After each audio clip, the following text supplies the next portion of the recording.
All right, well, now I'm going to take it. That's for the first song this evening. Who has a request?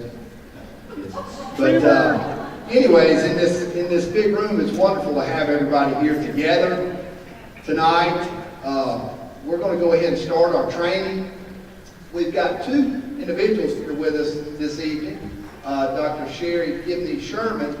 She has been working with charter schools and charter systems over the last 5 or 6 years, and she retired from the public schools and now is working with the Department of Education and the Charter Division and the Charter Foundation and conducting training for charter systems. We've also got Dr. Lynn Plunkett here with us tonight, and she is a former superintendent in Floyd County, an educator of over 30 years, retired as superintendent in Floyd, and since then she has been working with the Charter Foundation and conducting charter system training for the Charter Foundation, as well as working with the technical college system and providing training for career academies and their boards or councils. So we've got two trainers here with us tonight. We're going to facilitate the training that we're going to have, and I'm just excited to see all of our school governing council members here. I want to thank you for being here. Let's give yourselves a round of applause. Thank you. I know that at this time of year, there are a lot of things going on, fall practice, fall games, events that we've got going on, all sorts of church activities and such, and preparation for graduation. So thank you for being here, and this is really important work. Along with our trainers that we have here tonight, we also have our Board of Education members. We've got our board here, and I want to give them a round of applause for being here. And they will also get 4 hours of credit for being here from the Charter System Foundation. We can award 4 credit for board members. So everyone here tonight, from our Career Academy to our School Governing Council members to our board members, will receive credit tonight for being here. So thank you.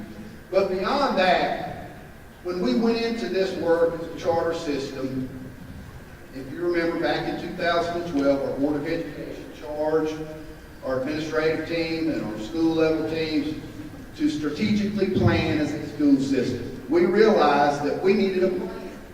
We didn't have something we could look to and hold up and say, this is our plan. This is what we're doing as a school system.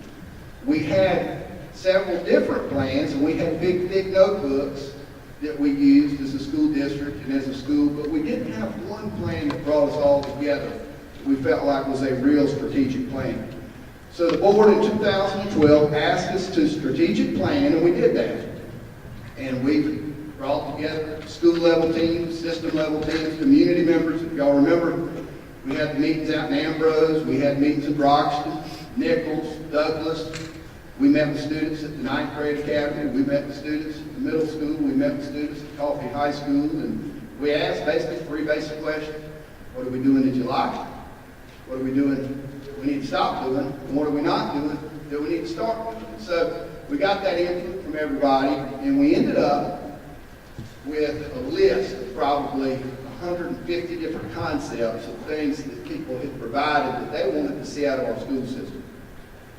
And in working through all of that and meeting, and many of you in this room were involved in that process, we had multiple meetings over about a 6-month period. We finished with a strategic plan. At the same time, the state was telling school systems, 180 school districts, 180 school districts in the state of Georgia. And the state of Georgia had a law that said you had to make a choice to become what was called IE Square. And I'll be honest, I'm still trying to figure out exactly what IE Square does do and doesn't. And then they said you could stay the same, which is status quo. And that meant basically you could not apply for any waivers, you couldn't do anything outside of the rules of what the Department of Education had. And if you remember, we were in the biggest economic crisis in our generation, in any of our generations. And funding for education had gone to an all-time low as a state. So staying status quo was not an option. I think out of the 180 school districts in the state of Georgia, 2 chose to stay status quo. And guess what? They both have lots of money. So they were able to just play by their own rules, so they just stayed status quo. And then the third choice was charter system. After looking at the three different choices as a system, we determined that charter system best fit what we were looking for. Decentralization of decision making, pushing authority back out to the schools, because if you remember in 2012, 2013, we were working towards establishing reaccreditation and working towards improving our school district, and we just seen that charter system gave us a vehicle for involving everybody in this room, involving everybody in our community with our schools, and improving our schools the way the community wants us to improve our schools. So we took our strategic plan as we were working on it, and we packaged it in a way that would allow us to apply to become a charter system. And with charter system, we gain broad flexibility, which means we can do many of the things that we think are right for our kids here at Coffee County, we can do without having to call the State Department and get permission. We don't have to call the State Department, fill out a form, call them and see if we want to have whatever changes we want to see. We essentially have broad flexibility to do school in Coffee County the way we want to do school. All right?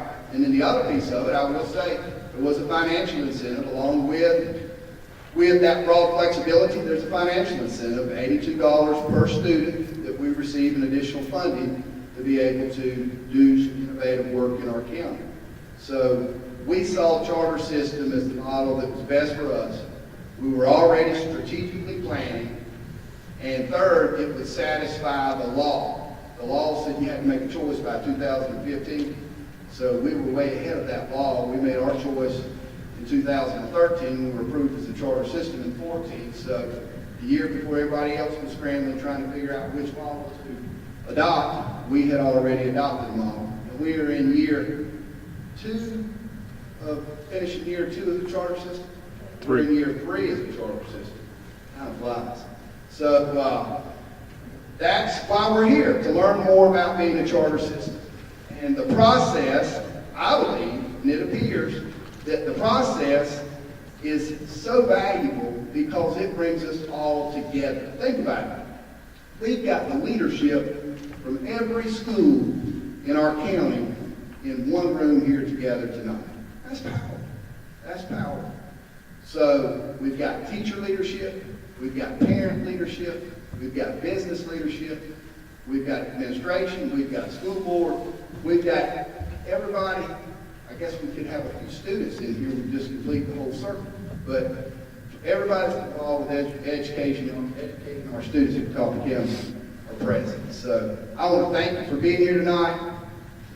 That's probably a little long intro, but I want you to understand why we're here. All right?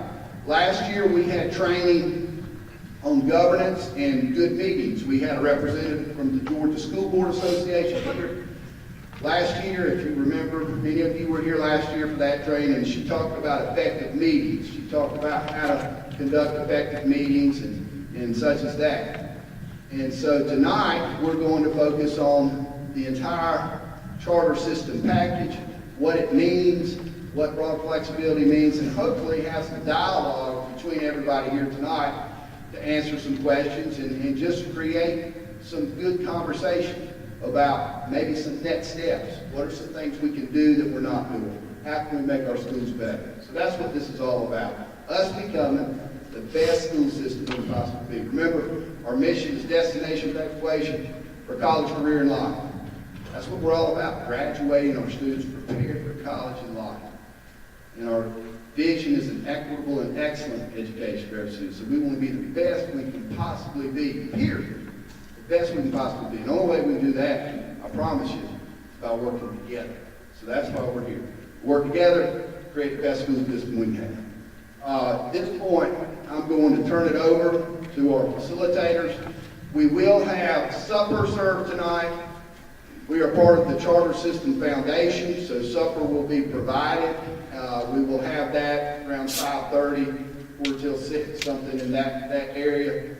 And it'll be a working dinner, so you'll get your food, you'll return to your seat, and we'll just continue on the meeting as everybody works. Also, restrooms are in the back. If you have to excuse yourself, just get up and go. This will be a working meeting, very informal, and so just feel free to move about as need be. Also, we are on schedule to have some visitors tonight. We're supposed to have representatives from Liberty County. There's supposed to be a representative. Tiff County was supposed to be sending a team.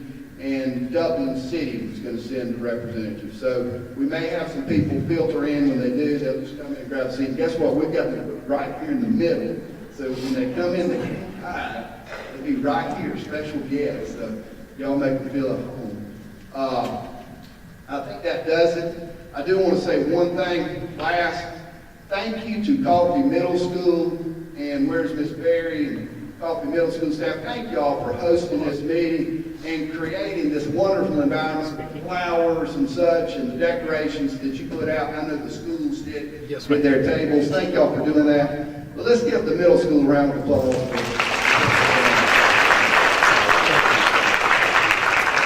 right, this time I'm going to turn it over to our facilitators.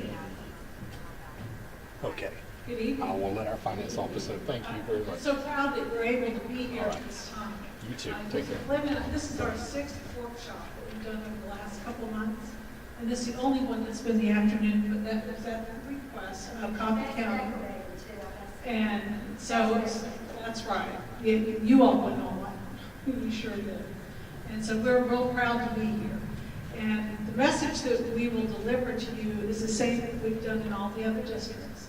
But I'm telling you, it's really strong when you have your school board here and your governance teams at the same time, so everyone's hearing the same thing at the same time. And we want you to feel real free to ask questions, because there's not any question that's not important. If it's on your mind, it needs to be asked. And we'll do our best to answer. We won't make up answers. We will give you the answers we know. So if you'll look at, you've got two things at your seat. You have an agenda, and then you have a copy of the PowerPoint that we'll use. And participants have found the PowerPoint copy helpful because you can take notes on it as we go through. And there'll be a lot of things. Some things will be very familiar to you, and you know all about it. And some things like, oh, I hadn't thought about that. And that's really okay. Whichever thought comes to mind, it'll be an affirmation, or it may be some new information. Just jot it down. Because we're not going to be able to really unpack everything tonight, but it's something you can take back to your governance teams later and do some more. And if you're missing some of your members, you can certainly share with them as well. So that's been a format that we've used, and it seems to have worked. So what we'll do first is introduce ourselves. I'm going to tell you a little bit more about my background, only so that you have the context of what brings me here. And then when Lynn comes up, she'll talk about herself, so you know where we're coming from. And then we'll introduce you to this room. Because even though you all live in Coffee County, you may not know who's on governance teams at each of the schools. And you just need to know who these folks are, because you want to connect with them later. And then my task is to give you an update about where we are with charter systems across the state. And I'll clarify, but the I2 is not even called that anymore. We call it strategic waiver systems, and what the difference is. Because as governance team members, people think you know everything. And, let them think that, because they think that that you know everything, the answers to everything. But that's one answer you should know, is about what is a strategic, what are you doing as a charter system? And then I'm going to give you some updates, because things have changed. I remember working closely with Coffee County as you did your application, which was great. You did a fabulous job with your application. And worked with Bill Barr as we were going through the process, and he was working with you on the strategic plan. And your application reflected that work. And it was a really strong application. But here we are today. It's now 2016, and there's been some maturity happening in the charter system. So we want to give you an update so you know what's going on across the state. And then we'll stop, and then we'll transition to talking about what makes an effective governance team.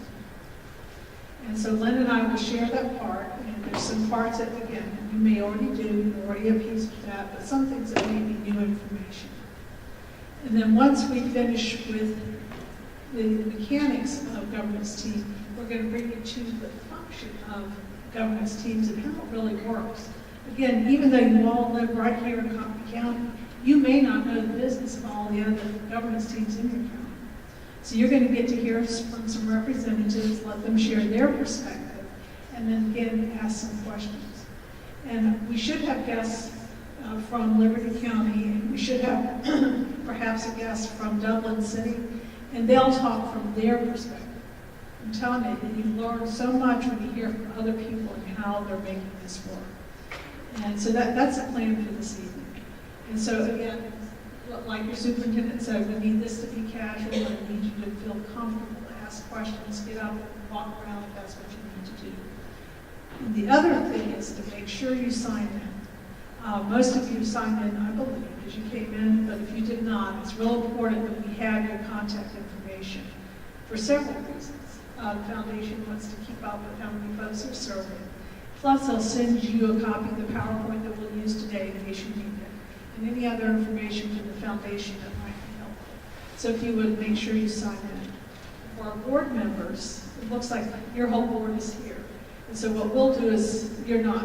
I can make sure I have all your board member names so that you can get credit for today, because we'll send it straight on to the foundation and they'll send you some information. So those are some housekeeping. Make sure. Okay. I'm Sherry Gibney Sherman. And this is my 30th, actually, that's not true. It's my 40th year in education. And so I have served as a principal, central office, teacher, and all the things in various counties north, mainly in Clark, Jefferson City, Madison, Gwinnett.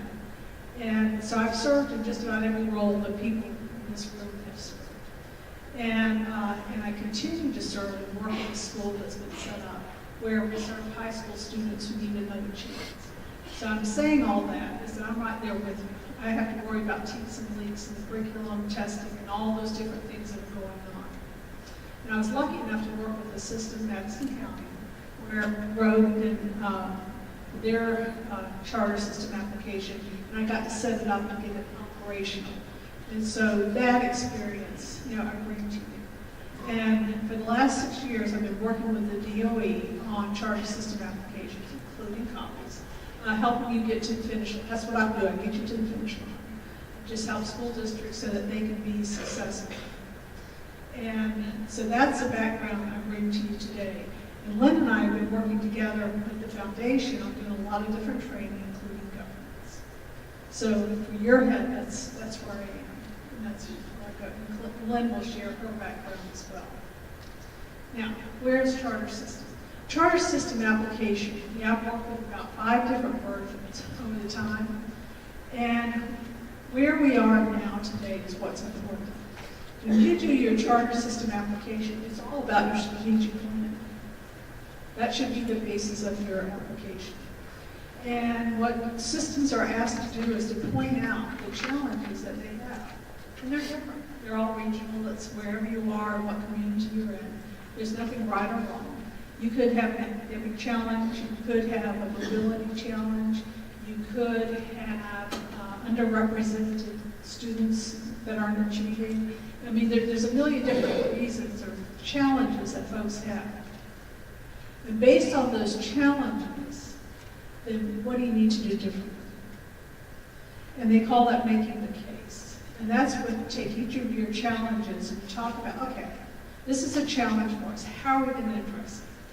And you might have some innovations listed for each of those challenges. You might have 3 or 4 challenges, maybe 2 or 3 checked out innovations. And then you just talk about how those innovations will come into your system. And here's the key that separates charter system from strategic waiver systems. You then talk about what flexibility do you need in order to make those innovations work. And as a charter system, you enjoy the privilege of what they call broad flexibility. All the rules that are out there that govern public schools, you can waive. There's a few you can't, and we'll get into some of those in just a minute just to remind you. Anything related to accountability, anything related to safety, you cannot waive those. You cannot waive testing, you cannot waive teats and leaks. But there's a whole lot you can waive. And typically, people don't know about those things, but today we're going to give you some examples of ways that people have used that flexibility. And that is the biggest thing about being a charter system, is that you can waive what they call Title 20. And then in the application, you talk a little bit about what are those things that you're waiving. And then you move in and talk about your governance and how that'll be set up. And that's how the application process works now. And that's not where we were. So you're coming 3 years later, but what I've just said is how our new systems are thinking through the charter system application process. Now that chose to be strategic waiver systems, or it used to be called I². The difference there is they don't have governance teams. They don't get the extra funding. And if they want to waive any of the rules, they have to be very specific. And they can select the rules, but one by one, you get all of them. You get the whole thing. We call that broad flexibility. And you also have a different accountability measure. As a charter system, you fill out a progress report. You've done that for 3 years. And you state your goals and how you make progress. And if you don't make your goal, you have a chance to kind of defend it and talk about why it didn't happen and maybe some reasons why and just different changes you're going to make. Strategic waiver is not quite the same. It's actually the accountability comes out of a whole different office from the Governor's Office of Student Accountability. And they go through and it's like you make it or you don't. And there's no conversation. And that's a big difference. So being a charter system, there's a lot of privileges, without a doubt, to being a charter system. But there's also a lot of responsibility. Part of it is sitting right here in this room. Because you do have the opportunity to waive, but you want to waive carefully and make sure that what you're waiving will help you with student achievement. That's what it's all about. That's the only reason we have a charter system, is so that you can impact student achievement in a way that's good for kids and has a positive impact. So you do it carefully and thoughtfully, not just random. So that's the charter system, and that's what's going on. All right, so let's just see who's sitting here. If we could introduce tell us, because if you're on governance, here is representing parents, staff, or principal, or community member. And those designations are important, and they were in your application, in the governance section, about who you would have represented. And so tell us who you are and then how long you've been on the governance team. This will take a few minutes, but it's worth our time to see who's here. Let's start right here. My name is Celia Purvis, and I'm born and raised in Coffee County. I raised my children in Ambrose, and I'm part of their governance committee.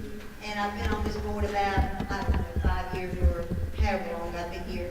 And we have a wonderful staff, and we always win all the awards. We're an award-winning school, and I'm just glad to be a part of this school. My name is Hannah Peacock, and I'm a teacher at Ambrose, and this is my first year on the team. Janie Biden, staff member, been on the team 3 years.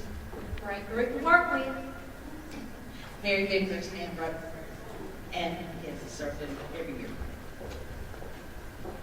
Betty Royal, West Side School, I'm the community member. I've been on 3. I'm Jenny Thomas. I'm retired from West Side, and I'm a community member. This is my first year serving. Trent Bennett, I've been on the first year teacher representative. My name is Cecilia Smith, I'm a classified member. This is our first year. Amy Hughes, I'm the assistant. I'm certified support. My name is Stacy Hill, I'm a teacher member, and this is my 3rd year. And I'm Wendy Towers, 2nd year principal at West Side School, and I'm serving on this from now on. My name is Kim Cates, and this is my 2nd year. I'm the academic coach, so I serve as a certified support member.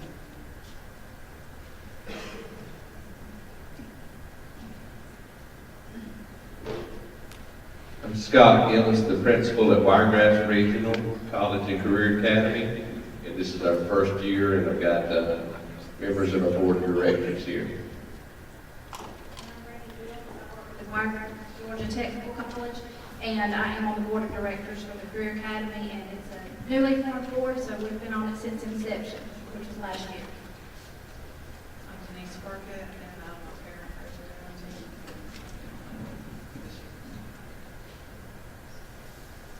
I'm Cam Smith, and the counselor at Wiregrass Regional College and Career Academy. I am a counselor, and I'm certified civil. I'm Amber Jordan from Satilla Elementary. This is my third year as a staff member on the team. I'm Larry Stone, live in Satilla. It's a privilege to be here and they support our school at Satilla. We're so proud of that. Good to be here. Archie Ridge, parent representative from Satilla Elementary, and this is my first year. I'm Carla Rish, and I'm the academic coach at Satilla Elementary, and this is my first year serving on this committee. Lee Motley, I'm the principal at Satilla, and I've been at Satilla 3 years. Sally Ryan, assistant principal at Satilla, and this is my third year. Alan Chancey, I'm the teacher representative. This is my third year serving. I'm Sherry Wicker. This is my second year, and I'm a parent representative. Daisy Bridget, Roxton Elementary, parent representative, but also teacher. Tina Tucker, assistant principal at Roxton, and I have actually gone off the governance council, but I'm here representing administration. Sarah Williams, the second grade teacher, he was my third year. Bill Woods, community mentor member, and third year. Aaron Madden, media specialist, I'm certified support representative, and this is my first year. Christina Tucker at Eastside principal. This is my first year serving as role principal, last year assistant. I'm Sue Miller from Eastside School, certified staff. This is my second year. Catherine Woodard, academic coach, and this is my first year. Tiffany Rooker, teacher. This is my first year. Donna Davis, parent. This is my third year serving on council. My seventh year being a parent at Eastside, and Eastside is the best side. Denise Banks, assistant principal, Eastside. This is my first year serving on the committee. I'm Donna Simpson as a parent representative. This is my third year. I'm Sally Cottingham, community member, and this is my first year. Nancy Hart, been on the committee for 3 years, service classified. I'm Dana Vickers, and I represent the County Office Leadership Team. Lori Perry, County Office Leadership Team. Kim Clayton, County Office Leadership. Ernie Evans, same here.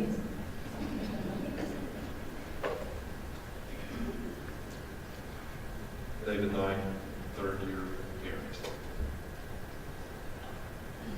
I'm Kim Miller. I'm the principal at West Green Elementary School, and I've been the principal there for 8.5 years. Ann Peterson, I'm the assistant principal at West Green. This is my third year, my third year term on the council. My name is Teresa Redmond. I'm a teacher at West Green Elementary. This is my first year serving on this committee.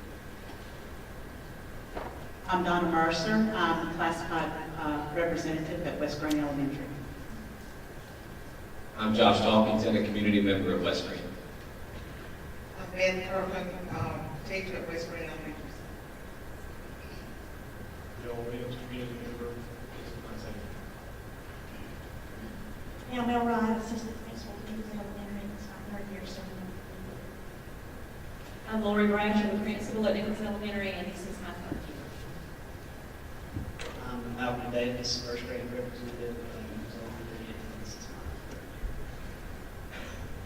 Kristen Hutchinson, classified, this is my third year. And I'm Sherry Gray, the principal here at Coffee Middle School. I'm Jeff Hennessy. I've been here for a week.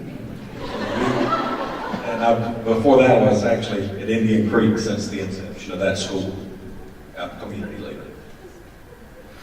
I'm Tabitha Hall. I'm a parent representative, and this is my second year. Here at Winters, I'm assistant principal, it's first year. Kathy Bridget, I'm a teacher representative, first year. John Higgs, third year, community member. My name's Dave Morris. I'm just trying to hang on. My first year as principal, so I'm our freshman campus is Steve Upton High School. First year. I'm Cornelia Owens. This is my third year on the council. I'm a representative freshman campus. I'm Nikki Swanson. This is my second year in parent station. I'm Jennifer Copeland. This is my third year in teacher. Roy Young's fourth year principal, Colorado City. Sherry Harper, parent representative, third year. Calvin Smith, parent, community representative, free system. Tanya Sher, principal of the alternative school for 1 year, first year member of the government. I'm Sonia Henley, I'm academic coach at Indian Creek Elementary, and this is my third year. I'm Tammy Bennett, first grade teacher at Indian Creek, and this is my second year. I'm Mindy Skipper, third grade teacher, and this is my third year. I'm Kendra Trade, community member for Indian Creek. Daniel Ross, parent and president of Indian Creek Elementary School Council, and since inception, kind of like Jeff. I'm Tiff Morgan, and this is my first year as principal at Indian Creek, and this is my first year on their council, where excellence, we expect in every classroom, every day for every student. I was going to do a cheer, but I'm going to resist, but for those of you that know. Amy Bynum, assistant principal, third year.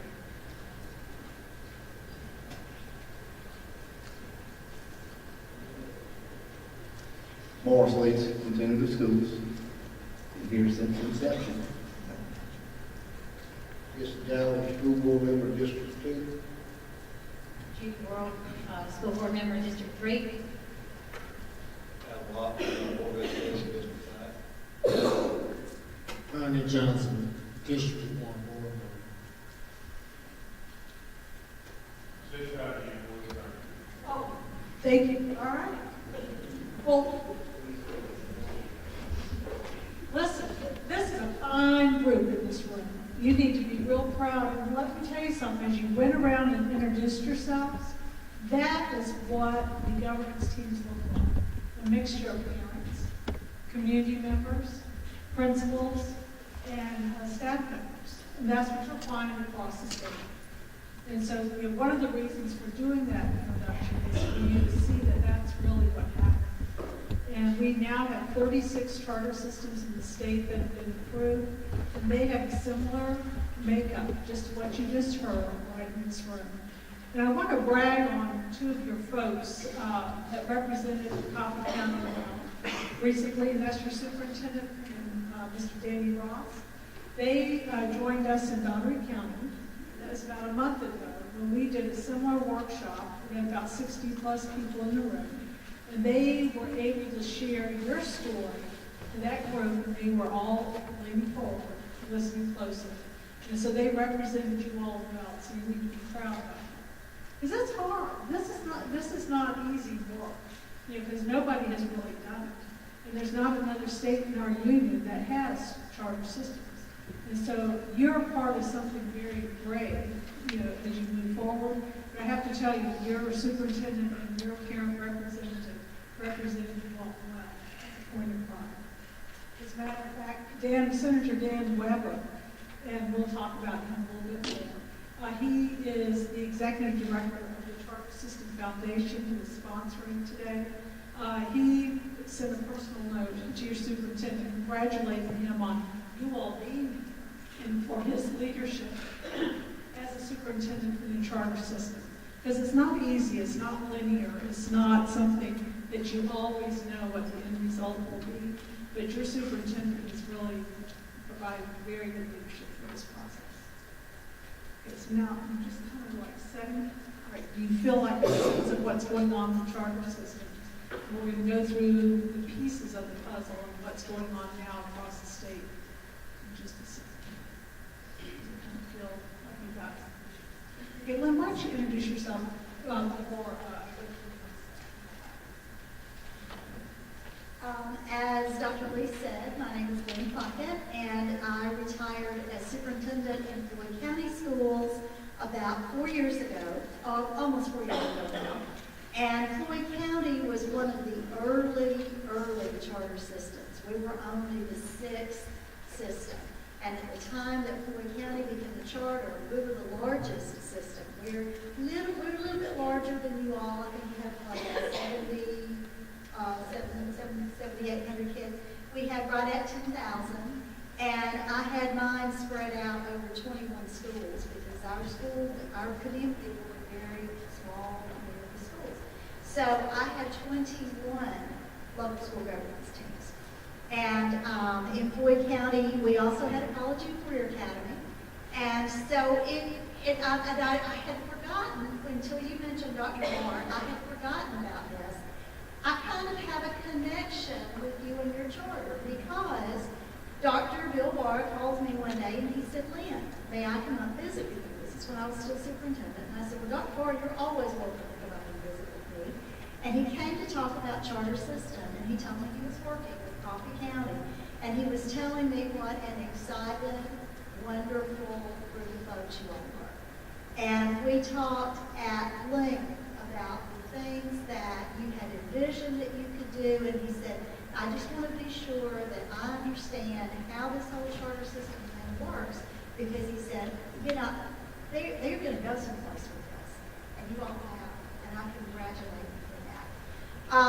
Like Sherry, I have been in education for a very long time. I'm on about year number 36 now, and since my retirement, I have done a lot of consulting work. I've worked with the Department of Education in the CTAE department, working with the pathway course development. And I've also done a lot of work with the DOE in the charter division, just as Sherry has, working with school districts that are beginning the charter work, with school districts that have been involved in the charter work and are going through renewal. And then Sherry and I, as she said, have been working on behalf of the Charter System Foundation with training. And then I've also done quite a bit of work and still doing a lot of work with the college system in Georgia in career academy training. And unfortunately, I haven't been able to come down and visit with y'all, but I believe my sidekick, Frank Benson, has. So I will be down to see you probably the next round of training. And I want to say to you that you have chosen a wonderful path for school improvement. I can't think of a better model for school improvement than the charter system, because you have everybody in your community moving in the same direction, taking responsibility for the education and the success of your students. And that is to be applauded. So I want to thank you for what you're doing, and we're just really excited to be here with you today. All right, go ahead and pull your PowerPoint.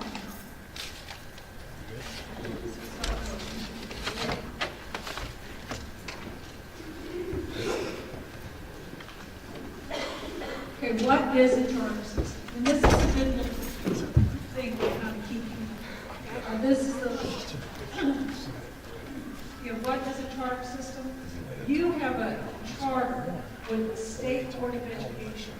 Your local Board of Education went into an agreement with the State Board of Education to become a charter system. And this body, the State Board, they're the only two that can sign and have this agreement. These agreements are that you're going to operate your school district a little bit different, not following all the rules that are out there, so that you can impact student achievement. So they have an agreement. And when they first signed their agreement, it was for 5 years. And you were approved and started working in 2013, and that's typically most systems go through for 5 years, and then you come up for renewal. And most systems get renewed for 10 years after that. But you have a contract, and that's what allows you to operate as a charter system. It's a contract. You get the flexibility to innovate and do things differently for your students that you ordinarily couldn't do because of all those rules that are out there. You have a distributed leadership. You have governance teams, just like we have in this room. And I heard the word council, and I remember working with Bill Barr. That's what you all call them, governance councils, if I remember right. And which is fine. They're called something different with every system. You usually hear local school governance teams, and a lot of times you hear those initials. But the bottom line is you have a body like yourselves in each one of those schools that's required. It's not required in the strategic waiver system. And you have, if you have a college and career academy, which you do, and that was part of the plan. I remember sitting right in Bill Barr, who I think walks on water. And so that was part of your plan when you initially put in your application, is to have a college and career academy. And the State Department considers that innovation and like a partner with your charge system application. And there's pros and cons, and you've probably heard a lot of stuff out there over the last 3 or 4 years since you've been in trouble. You definitely have the flexibility to innovate. And truthfully, that's probably the hardest part of this whole process, is people not thinking past where they are. Is getting out of the box. What would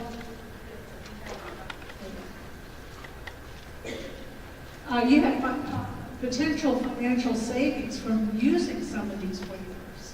And we'll talk, let me just kind of give you a little infomercial on that. For the GIFT program, by example. That's a state program. By federal law, we have to identify and serve our gifted students. That doesn't go away. Anything federal doesn't go away. The state has identified models that we use to serve our kids. But they're state-identified models. As a charter system, you can modify those models. Let me give you an example. At the high school, this is high school? Our high school, okay. High school can be a mess to try to schedule. And that's like an understatement. And if you have a gifted class and you have 22 kids in there, the 23rd kid walks in there, set up another section. And that costs a lot of money to set up that second section for one other kid. And you know that 23rd kid is not going to mess up the instruction in that room. As a charter system, you can add that 23rd kid and not be penalized in your FTE generation. You can still only collect for those first 22, but you're not penalized for the 23rd kid, by example. And as a high school, and as a central office person, that was something that I had to work with a lot, is kind of figuring out these kind of issues with FTE. That's huge what I just said. What I just said relates to every level in this room, different programs that are out there. Think of the savings of that. The other piece is that quite often in these high-level classrooms, there's kids who need to be in that gifted classroom, but they don't qualify. You know, some kids are just not good test takers. They just aren't. They're high achievers, but they can't quite get in that gifted label. Well, you can have some of those kids in that class I just talked about without penalty as a charter system and serve those kids in that class. So now I'm talking about instruction. And there's research to say that that's a good model to work with some kids and helps to hold them up to a level they may not have been in before. There's a million more things I could say, but just think about those two little things I just said. Because you're a charter system, you have the flexibility to do. Go back to what I said earlier. The most important thing is to know who you are as a school, and who are the kids you're serving, and what do they need. And once you're clear about that, then you can think about, what are the things that are getting in our way from serving those kids, and use this flexibility to come up with the innovation. And let's see, additional per pupil funding, and this has been allocated every year, and Senator Dan Weber and your Lieutenant Governor are warriors to make sure this funding comes out. And you get roughly from 85, 87, and then I think that you all had $100 per kid. Yes, sir. Yes, sir. The economy took a dive, and so I can't answer that. I can tell you they are keeping it in the budget right now, and it was in the budget this year, and we're getting it again this year. But as we add, we're now at 36 systems. I think we're doing pretty darn good to have it this many years. Yeah. Sure. The truth is, they're not obligated to put anything. It's as appropriated, and so they've been able to do it. And I can't answer that question. If it will come back, or if it will always be there, but it has been at this point. 87. 87 is where it is now.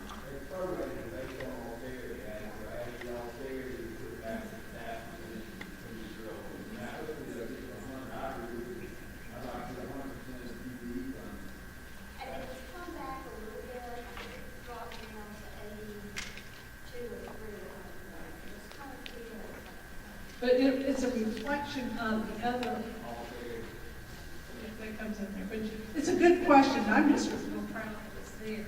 And let's just kind of like go off to the side. And there's two ways you can spend that money. Innovation or government stream.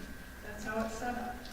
And there's a million different ways that the money can be set up for innovation. Typically, you'll find an allocation per school on how to spend some of those dollars. And we recommend that it be within the guidelines of your strategic plan, your school improvement, not just build bleachers or get uniforms or whatever. It's about something academic in your building that you need to support.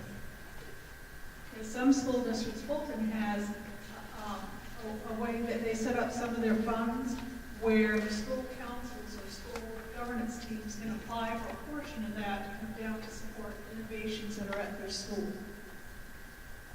And most of the systems have at least a portion of it that supports whatever innovations are happening at that school that are in the school improvement plan. By example, school level governance is required. You have to have a governance team in order to be a charter system.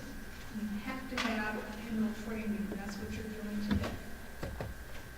You must comply with all federal laws and regulations. Those don't go away. You have Title I, Title II, Title III, special ed, gifted, CTAE, Perkins. All those things that are title or federal are still required. Those do not go away. Now, there's something with Title I that we'll talk about later that's really fabulous work that's being done on behalf of all of us in the Title I world to allow more flexibility, but we'll come back to that in just a minute. Must comply with all state laws, rules, and regulations that cannot be waived by health and safety. And everything dealing with accountability, we talk about this, TEAS, testing, milestones, all of that is still a part of our team. So that doesn't go away. And I updated this. I had to wait to the end of last month. But we now have 36 charter systems in the state of Georgia. And there's a few more that are in the pipeline. And these are all listed. And I put up there where the ones have been renewed, just so that you have a point of reference. If you go to the last page, you see the pending ones that are still finishing up their work. Now that doesn't mean this is part of them. Because some of those strategic waiver systems, they have the option to come over to be a charter system, should they choose. It's a big commitment. And Coffee County made that commitment several years ago. But if you're not ready for it, it's not a big deal. It's all negative, and people, yeah, just don't go there. Because it won't work. I think it won't work. It absolutely won't. Now, here are some requirements. And all this was in the guidelines when you all applied. And it hasn't changed. It's been a little updates, but pretty much it stayed the same. You have to have governance, and you have that. And you have to involve parents, teachers, and community members. Got that, we heard that just a few minutes ago. You have to participate in annual training. And your local Board of Education, they have to participate in training, but they have to have it by what they call approved trainers. And it turns out your Charter System Foundation is an approved trainer. So the work that Lynn and I do today satisfies your requirement for having, I believe it's 9 hours of returning board members each year. And so we can get you credit there. The new thing that's happened for your College and Career Academy, you too get credit for this training, because Lynn is an approved trainer with the College and Career Academy. So we're trying to kind of push these things together and let them account for multiple ways. And one of the things that we have to talk about is the role of the superintendent, the role of the principal, and how all these, the school board, and how all these things work together. And we'll address that today. Now this slide is real important. There's a myth out there that your school board no longer has control. And that's simply not true. They are your school board members. Before you were a charter system, they still are now. They still have the rights and responsibilities they had before. That never went away. What they had before is their constitutional responsibility is still in place. Nothing has changed. And that's important, because you have folks come up to you and say, well, what about the school board? What are they doing now? They're still doing what they were doing. You're the only folks in your system that can hire and fire. They're the only folks in your system that can approve a budget. They're the only folks in your system who can hire a superintendent. Nobody else can do that. This group sitting right now. Where it's different, now I'm getting into the role of superintendent and your governance teams, is now you have governance teams. And you will make recommendations in some form or fashion. It happens differently in every system to your superintendent. And one piece that you have to have involvement in is the hiring of the principal. As many charter systems that are out there, there's that many different ways that people have chosen to do it. In some cases, systems have the governance team narrow down potential candidates and say, superintendent, we would be satisfied with these 3 candidates. Or the reverse, the superintendent and his team, they will hire candidates and say, okay, any one of these 3 folks will work. And they present it to the governance team for their recommendation. Now, there's things that he knows, or any superintendent knows, he just can't share. He just cannot do that. He cannot do that, and you do not want him yapping about stuff. And so he may know something about a candidate that just would not be appropriate for your system or your school. And he has to act on that, and you have to trust it. But the one piece of the personnel puzzle is the selection of the principal. I've seen cases where the superintendent has gone to the governance team and said, what are the qualities that you want of the principal? And they have gone on a search and found candidates that appear to be good, and then bringing those folks back. But one way or another, having some type of involvement. And there may be a time where a superintendent has to place somebody in the school. That happens, particularly like the big systems like Floyd and this system that's right close. Sometimes you just have to make some good, but some involvement with the principal. So go back.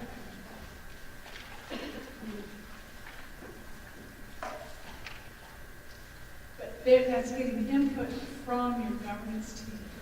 Okay? You see the difference. Your board is still the ones making the decision. That hasn't gone away. But what's different is your superintendent.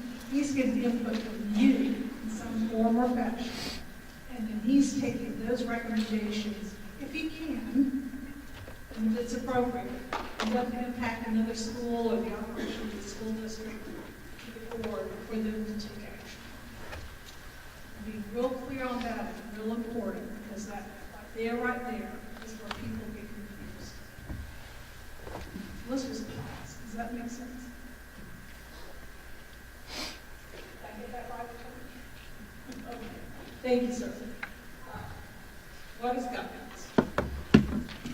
Okay. This is a statute right here. There's 5 areas. And I can't remember for the Coffee County, did you have to fill out a matrix on how you were going to give authority to different these areas? The old matrix. Were the colors on them? Okay, we've gone beyond colors. Okay, we're past colors. There's a much simpler, and I would encourage you, just put a little note on your pad, is to go to the DOE website and look at the governance matrix that's now out there in the application. It's much more, I don't know how to say it, but reasonable. When you talk about what type of authority you are giving to your governance teams in each one of those 5 categories. Personnel, resource allocation, school improvement, and curriculum, and the operation of the school. And I'm telling you, it varies, as there are 36 school charter systems, how that authority is pushed out. And we're going to give you some more examples later of how folks have done that. But this is the statute that's there that governs what you do with charter systems. Now, when you're on a governance team, that doesn't mean you're in the weeds of doing the school work. You've got somebody in your school named a principal who manages your school. They see about your school. They make sure the kids have teachers, and the teachers have the supplies, or whatever is needed. There's a traffic pattern, whatever's going on, the school is safe. That's not what the governance team does. And that gets into the management of the school. You guide the school. You have your monthly meetings where you sit and you talk about things, the direction that you want your school to go into. It's like your school board. They don't go into the schools and tell the teachers their classes are too loud, or they're not walking down the halls like they need to, and they don't go organize the parking. They guide the school district. They provide leadership for the school district on where it's headed. And that's what you do at the school level. And that gets confusing, because sometimes folks think that they're supposed to be going up and down the halls and tell folks what to do. Well, you got somebody else who does that. And it's not you. It's the principal. And the principal runs the school. Because that can get very confusing if there's too many cooks in the kitchen, minding what's going on in the school. Okay, you, as a governance team member, you represent your community, your school community.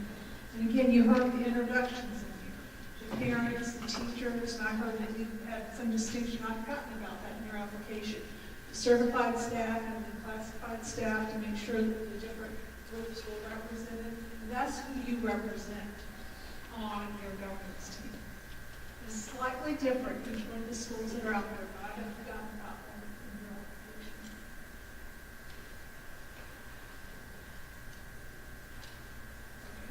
This is just like a summary of what I've said, what's in place. And this is what's in place now. You have your local board of education, and that's these folks sitting right here. They determine the district budget, and they approve personnel and other stuff. But those are the general things you need to look at. Your superintendent, his job is to actually develop the budget, and he gives direction to personnel across the system.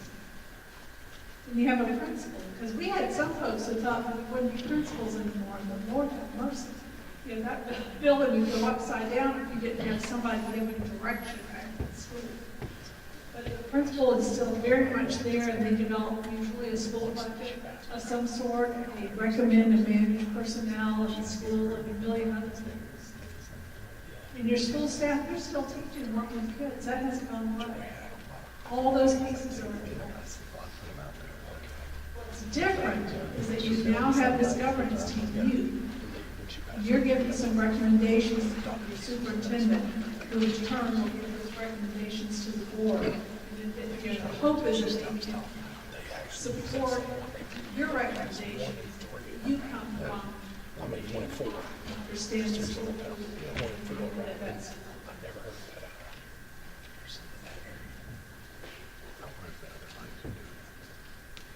There's some general things that you're responsible for. Is that every school in the state of Georgia has a school improvement plan. It looks a little different in every school, but you've got something, where you're looking at your student data so that you are going in a direction. Well, your governance team needs to be a part of that and understand what that school improvement plan looks like and where you're going. And if you haven't been doing that, don't go, oh my gosh, just write it down on paper and just come back to that. Because you'll be in the season of developing your new plan, usually in the summer. This is when the results come in. You'll have a draft, and then because you have to send in something. And then when the test scores come in, hopefully before October, which is not so great, you can make adjustments to your plan. But as a governance team, you should be well aware of what's going on there. Because there may be something in that plan that's not missing that you need in order to address strengths or weaknesses in your building. You need to know that you're making progress. Schools have a way of monitoring their work, and it's different in every school, to make sure that you're making progress to the specific goals that you have. If math is an issue for them, which it is across the state, but if a particular math course is happening, okay, how are we doing? And make sure that your governance team is aware of that. Let that be a piece of your business. Your school board knows what's going on in the district. And I would guess, at their school board meetings, they get an update of progress on different things that are going on. Well, as a governance team, we need to know that's what's going on with your school. And what makes it tidy is if you have some common language with what that looks like. And you have a nice strategic plan, you really do.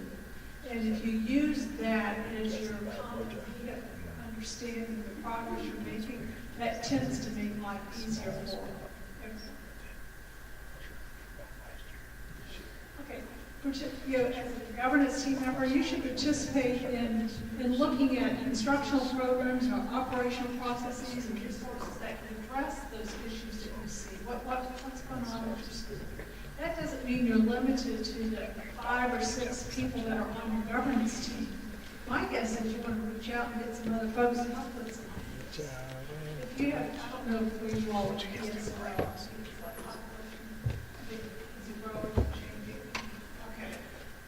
All right, it's happening in a lot of places. And for some folks, like Madison County, where I came from, and I live in Clark, but Madison County, yes, well, they now yellow students, but they had never worked with yellow students. Suddenly, there was an influx of kids, and they didn't know what to do. That was a challenge. And I'll tell you, when they are reviewing their application for this next time, which is due this fall, that is one of the challenges that they have to work on, because they have never dealt with this. Well, they can't just, their council, figure out how to deal with that. They need to work with the teachers in that building, get external resources. What are ways that we can best serve these students who are now in our schools? So you can form little committees to help you do that. That's a great thing. But you should be aware of what those, not all of the things, let those reports come back to your governance teams. You know what's going on. Because one thing, the reason you have governance teams is because a lot of times the thought was solutions would come far away from the schoolhouse. When you have a group of people who care as each of you do about your schools, you're going to look for solutions a little bit differently. Because you're right there. You're right there. You're with the very kids that you serve. And looking for solutions with them. You'll provide input to the annual budget. There's one school, it's actually Floyd County, and I can't remember the school that I was working with. And they had suddenly some social service needs that they'd never had before. And so they wanted to rearrange their staff so they had more social service for that school and other things that were going on. And so as a charter system, they were permitted to rearrange their staff so that they could have that support. They surrendered some of the class size so they could have another social worker, in the building that they could help all the kids that were new to them. They needed to do things a little bit So by looking and understanding what's at your school, but all the time looking at what's happening, and this is where the superintendent and his staff comes in, because they're looking at the whole picture, looking at all the schools at the same time, like how does this fit into the big puzzle? You know, maybe there's 2 or 3 schools that are having the same issue. And maybe there's a way to collapse resources to support them differently. Participate in hiring the principal, and I already talked about that. And so we won't go back to that one. But your governance team obligations, you know, you all have bylaws, and you adopted those. And I remember seeing those. You need to go back, if you haven't read them. And I heard a lot of people in this room saying they were first-time members, first-year members. And you may not have seen this. Put a little note that says, we even have them. Go back and look at them and make sure they're true. If you're not really doing it, maybe why not? You can amend bylaws. There's nothing wrong with that. Because I know there's some of the things that we started in Madison County that were right at the time. And I would say today we need to go back and but go back and see what you got. And maybe that's a discussion. And typically we ask school districts to have one set of bylaws for all of the schools, but you'll tweak it based on maybe your membership. Quite often high schools have students as a part of their governance, and they're the best. I mean, they'll just say what it is. You know, they don't play. They let you know for sure what's going on. And they give you some really good feedback along the way. Maybe when you meet, you know, Ms. Governance teams have their own meeting date, and those little variations would show up in your bylaws. But you want to have this, you're a system. You're not all walking by yourself. You want to make sure you're working together. Also, the frequency of meetings, is that would change? Good point. You're exactly right, because I remember in yours. What is expected now is that governance teams meet 10 to 12 times a year. And I can't remember what yours was. How often do you all meet? Every month? Yeah. So you're in the game. There are some that says, like Floyd, I think yours was quarterly. And so that has changed. So the expectation, thank you for remembering that, is that you meet every month. You know, they give you a little vibe because a lot of times you can't find folks in July. December doesn't exist. But you look at your bylaws, and these are the pieces that should be in here, and you make sure you abide by the state open meetings and open record law. And that's what Linda's going to go through that part tonight, to be real clear. And if there's pieces that you're not doing, don't panic. You know, there's always tomorrow. You know, we can go back and review it. There's a way. We'll give you some reflection questions that you can go back and make sure that you're on task on doing these things. If you're not, it's not the end of the world. We'll just go back and clean it up again. You have to make sure everybody's being ethical, behaving, and being nice. If they're not, let's just, they don't need to be there. Because our work is hard enough. And we need to all be on the same bus going in the right direction. And that doesn't mean that you don't have different opinions. Your best decisions are going to come when you have people who will honestly and respectfully, you know, give their opinions, and you all hear it. You'll come out with the best solution for your kids. But you got to be nice. Our bylaws, we split the council to conduct regular meetings monthly during the school year. During the school year, we would have 8 to 9 monthly during the school year 9. That's what they're after. What you have right there is exactly what they're after. Because early on, we were like before the payment charge system, the expectation was to meet maybe 4 to 6 times a year. And what happened is that we've been in it for the first year. You couldn't get the business done. You have to get together because you can only conduct business when you're in your meetings. And when you're only meeting quarterly, you're not getting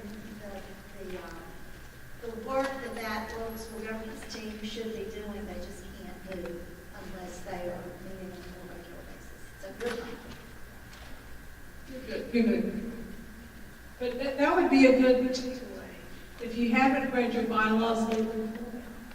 And if you got new folks here, make sure they come. And as you bring in new folks, part of their orientation should be to get a copy of the bylaws and your school approval.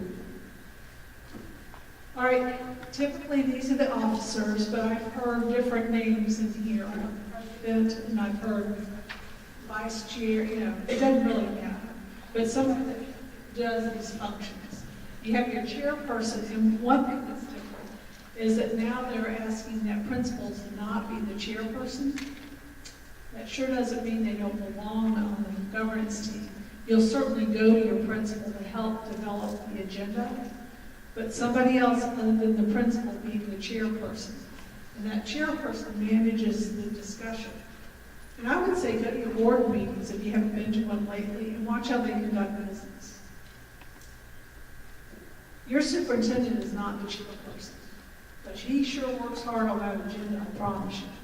And he meets with the chairperson to make sure that agenda reflects the business that's needed for the school district. And it's a parallel type relationship with your principal and the chairperson.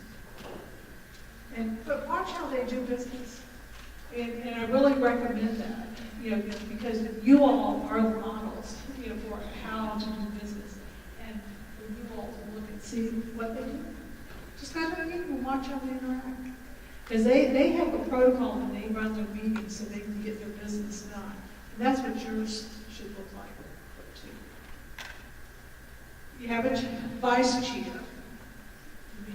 Just somebody else who manages the discussion if the chairperson can't be there.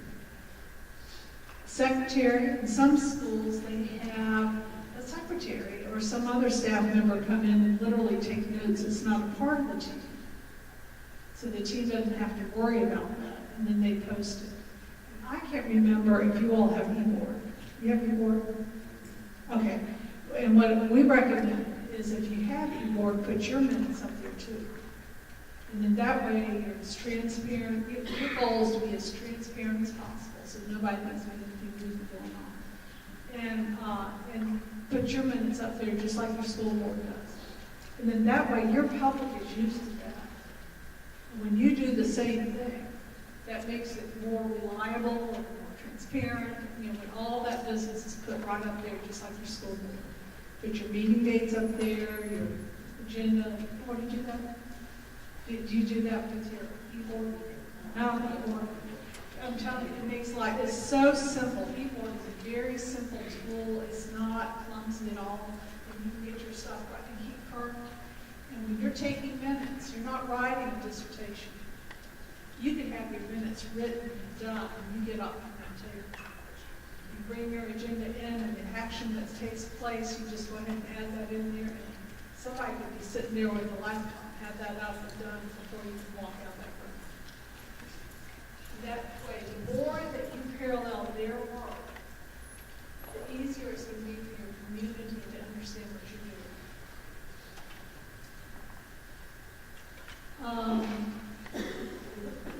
Okay, we talked about committees, like if EL was an issue for you and you needed to find some other intervention, get some teachers who aren't on the committee or some resource to help research out some options and bring those ideas back to your group so you can see what is it that we can do for our kids. If you could go back. Now,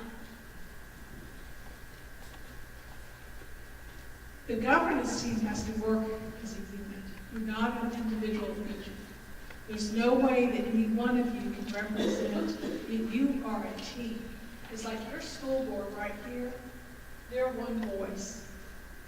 You have how many members? 5 members. They have 5 members, but one voice.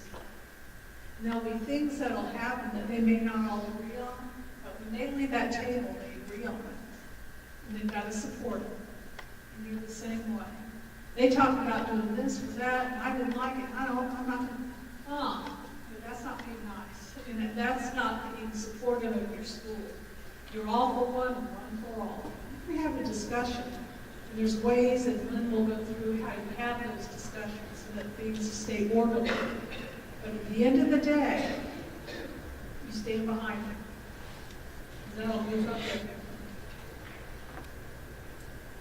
You know, when you come to the table, there's things you have to carefully consider. Don't just go, yeah, no, it's somebody else, or don't bring them to part of the game. You know, make sure you know what's going on. Sometimes people don't. Some governance teams have standing committees, and I bet your school board has standing committees, or do they just form ad hoc as needed? That's what I recommend. You know, just do it as needed. But it's real common by the school boards that will have standing committees, or you may want, like the EL, I keep coming back to that. If you have an instructional need, just form a committee for that and get your work done in the month, and not have them hang out forever. You know, folks that want to be on committees that just drag on, nothing gets done. There's a way, and Lynn's going to go, you know, how you can make sure that the committees get your business done. Conflict of interest. Your school board has a conflict of interest policy. As a matter of fact, they have to renew it every year. And we recommend you do the same thing. And adopt their policy if you don't have it already. Find out what is this conflict of interest, and then just agree to that every year annually, just like they do. You're not accepting any favors for yourself or your family. You're representing all kids in your school. You're not receiving any fees for speaking. And if there's a vote that you need to recuse yourself, excuse yourself, back out and not be a part of, you do that. If it involves something that personal of your own, your school board members, if they're hiring somebody that's their cousin, they have to recuse themselves and not be a part of that review process with that particular staff. And typically they'll have two different lists. If there's somebody that has to be recused or whatever, and they do their action, well, you have to do the same thing. If you're voting on something where you're personally involved. And that's a longer conversation. The code of ethics, that's what we're talking about. So you back yourself out and excuse yourself from that action. Gifts, you can't receive any gifts in Egypt. You can get good tonight, but you can't receive any gifts with your role of being a governance team member.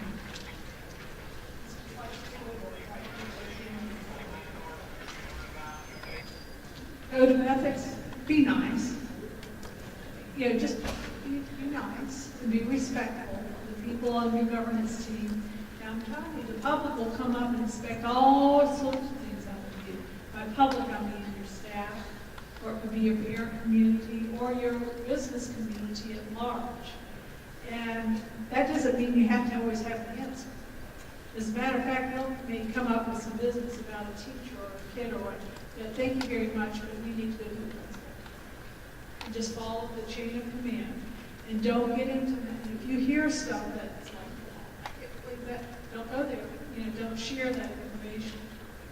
What you want to do is redirect them right to the principal, because the principal's the one that's going to deal with whatever is happening in that school.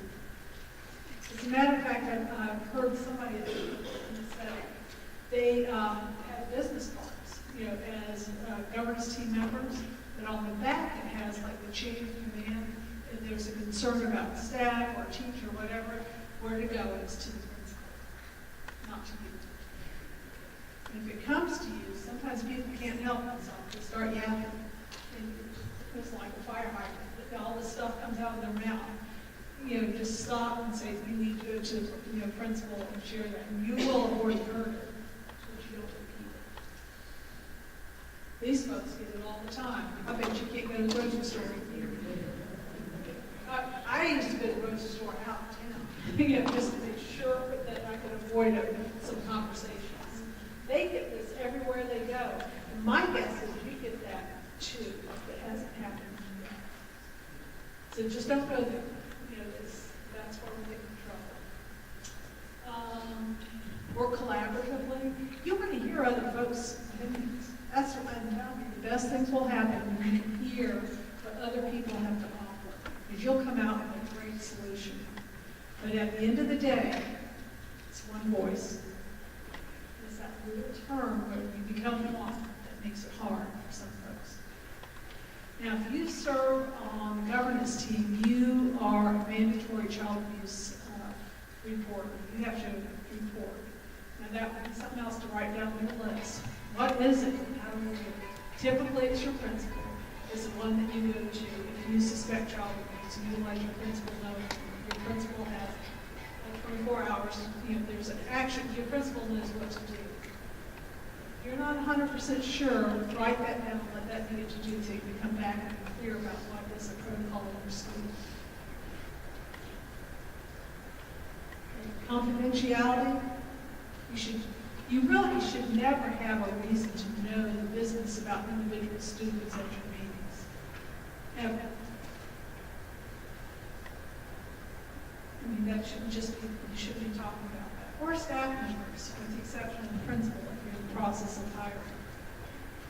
When you hear stuff, you just can't repeat it.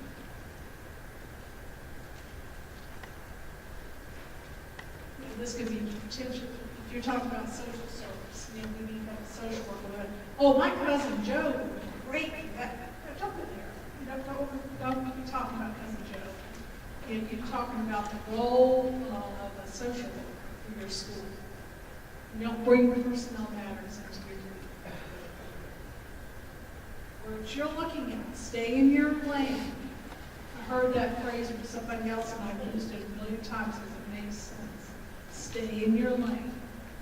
You're about school improvement. The whole reason you have a charter system option is to impact student achievement. That's your game. So you're looking at your school improvement plan, which typically is lined up to the district's strategic plan.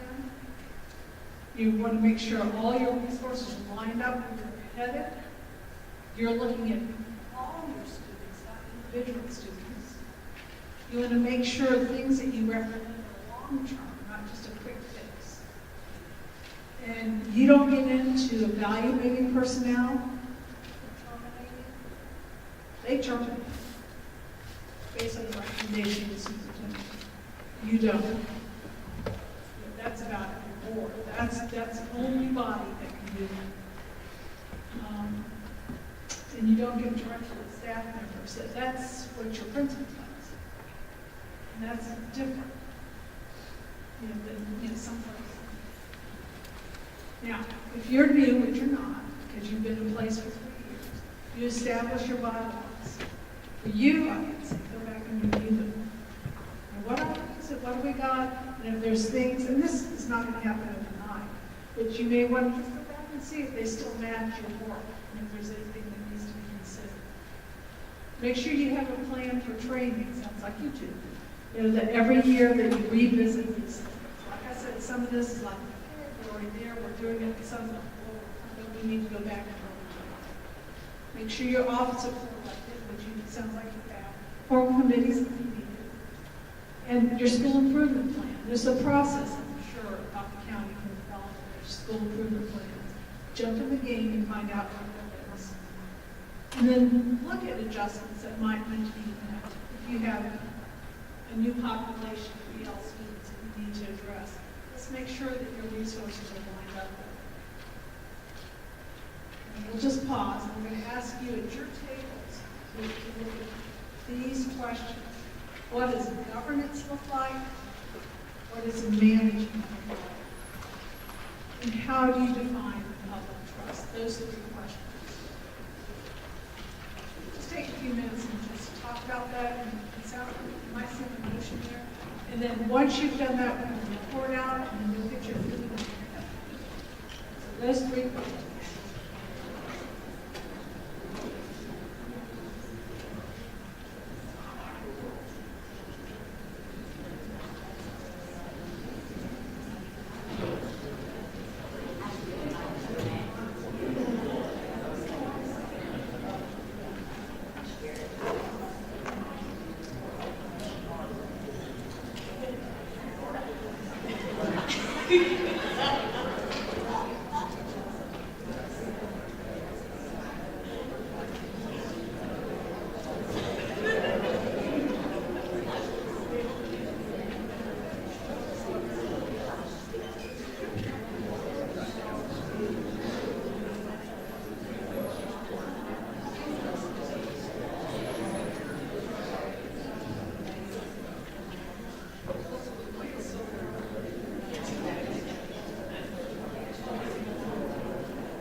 Who wants to go first? Look at you, standing right there. Look at you. That's what you get off out of that chair. Hey, and all you folks are from the starting with the kid, we sure do appreciate all you do, so that when we get there, we can just march them across the stage. But anyway, all right. Sorry. So what does governance look like? We said that was staying informed, asking questions, having input and feedback, and then the management, the action is taken from all of those things. And then the public trust is, was our action effective, and did we meet the needs? Thank you, ma'am. Who'd like to go next? All right, now, that food's out there. You can't go get it. Therefore, please, 3 more tables. What does governance look like? What does governance look like? I'm ready. Oh, here we go. Okay, you're getting close to food. Governance looks like decisions that are made in the best interest of students. Management action is in the follow-up to make sure to ensure those decisions are in the best interest and that they are working, or if they need to be revamped. And then public trust is having the confidence that you have made the right decision for the students.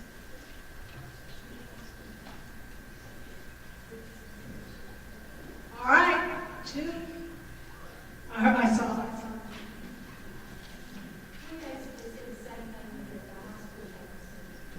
We agreed with the high school table, making decisions, collaborating, knowing the school plan, the bylaws, and making sure they're put into place. All right, so there was an amen over here. All right, do I have another group? Oh, come on now. See, I'm not getting eye contact. People are looking at me. How about over here?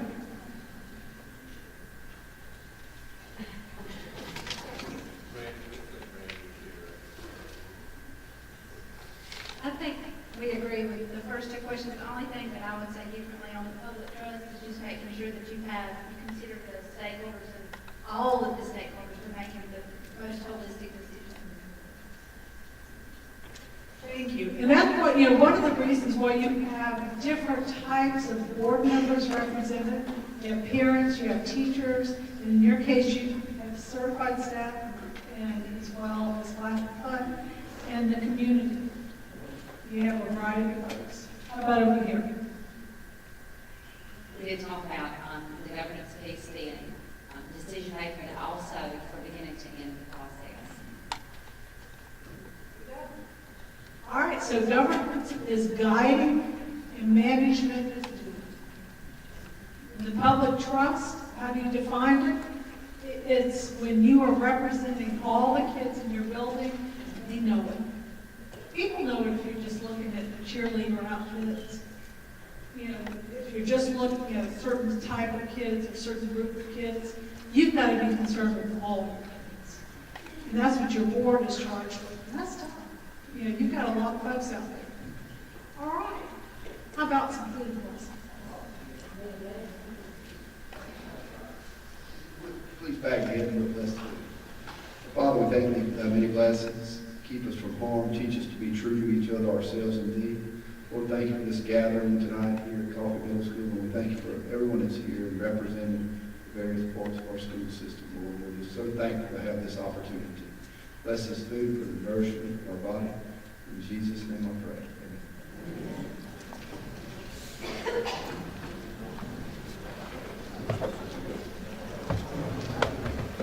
Don't forget to come back. Bring your food. Okay, we're going to get started again, and what we've done the first part of the afternoon is we've really talked a lot about what governance is all about and what the job of the local school governance team really is, and what are those roles and responsibilities for all these different people involved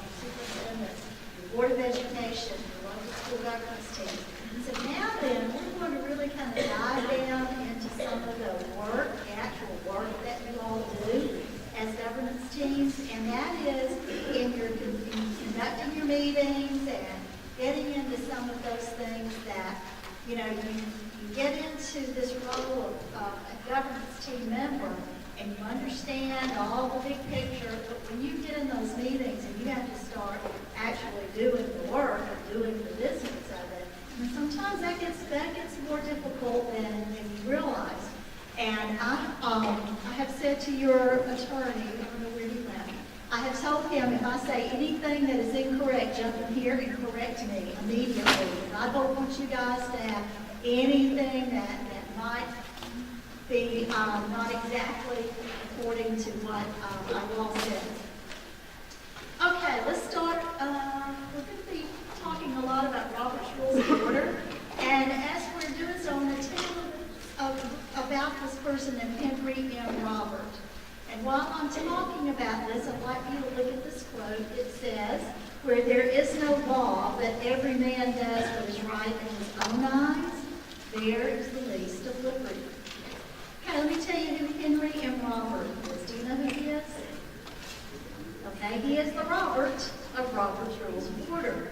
And I think it's kind of interesting to know how these Robert's Rules of Orders came about, because it actually happened as a result of an experience that Mr. Robert had when he was trying to conduct and chair a meeting. This was shortly after the Civil War. He was living in Ohio. He had been born and raised in South Carolina, but he moved to Ohio. And he had been invited to come to New Bedford, Massachusetts, to the First Baptist Church there. And he was going to be chairing a meeting. And he knew it was going to be a contentious meeting because they were talking about abolition of slavery. And he knew he had abolitionists in the room and he had anti-abolitionists in the room. So he goes into the meeting to chair the meeting, and before he knew it, emotions were high and people were just spouting off all kinds of things. It turned into total chaos.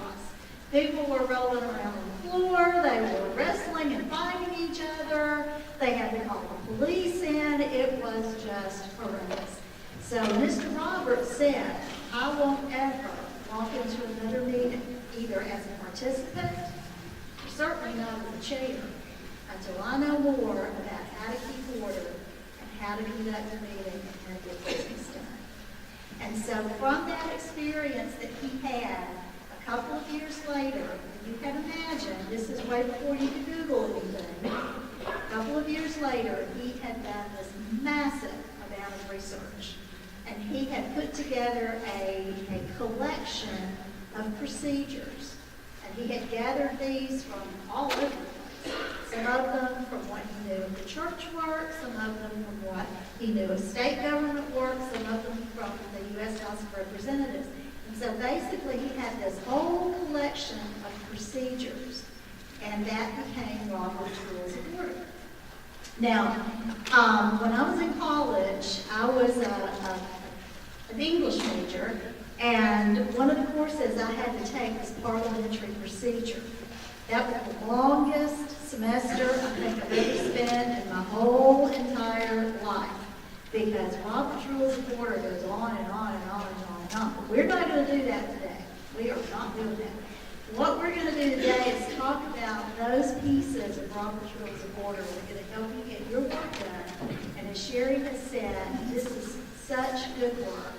It's too important, and it's too good that it doesn't get done properly. So that's what we're going to help you do today with the second part of our afternoon.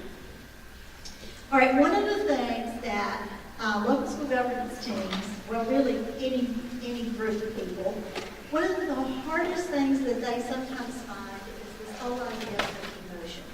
For some reason, people think they have to go into some kind of long oration to get emotion. And go on and on and on. You don't have to do that. It does not have to be that way. You simply, first of all, you have to have 50% of your voting members. And that's voting members. You're going to have some people on your local governance teams who do not vote.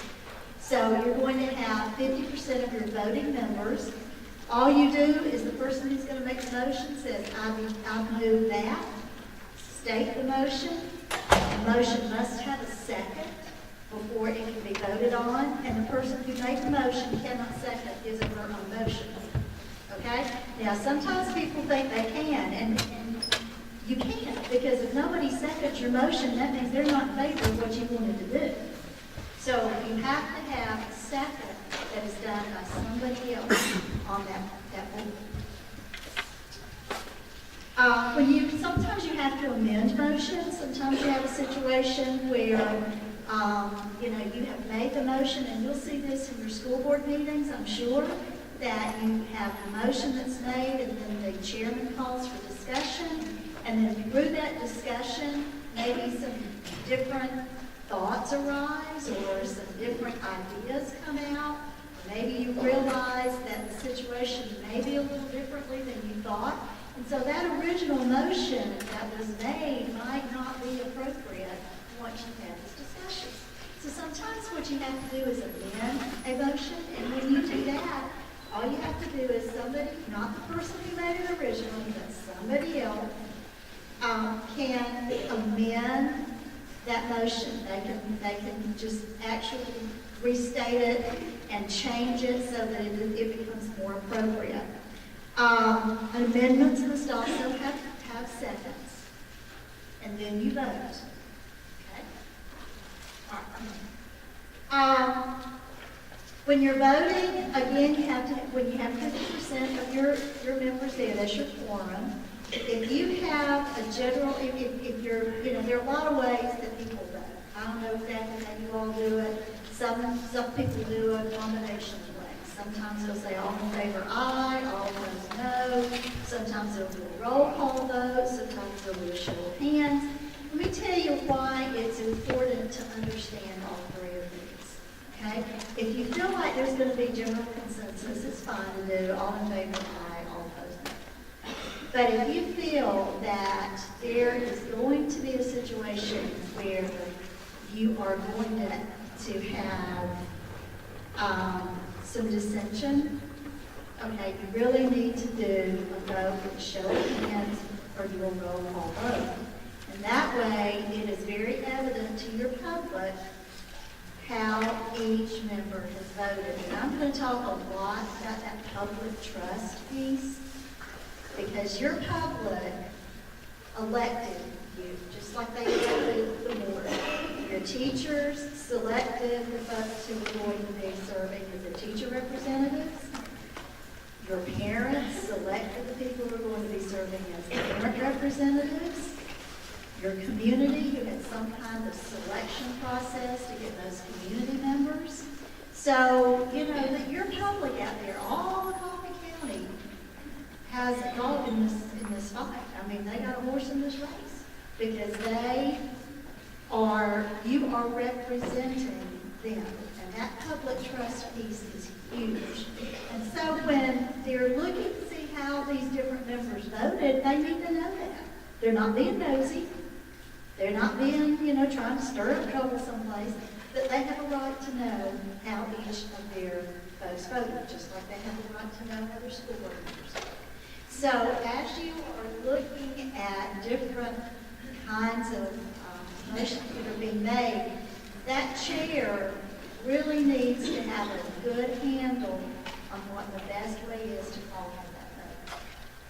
Okay, because you certainly don't want to make it look like you're trying to push something through in terms of a vote. And sometimes if you do that, all in favor of hand or all in favor of say aye. So just be really careful as you get to that and have something that's sometimes you have to delay a vote. And it was really interesting. I was just talking to a government team member yesterday who was in a training that Sherry and I did.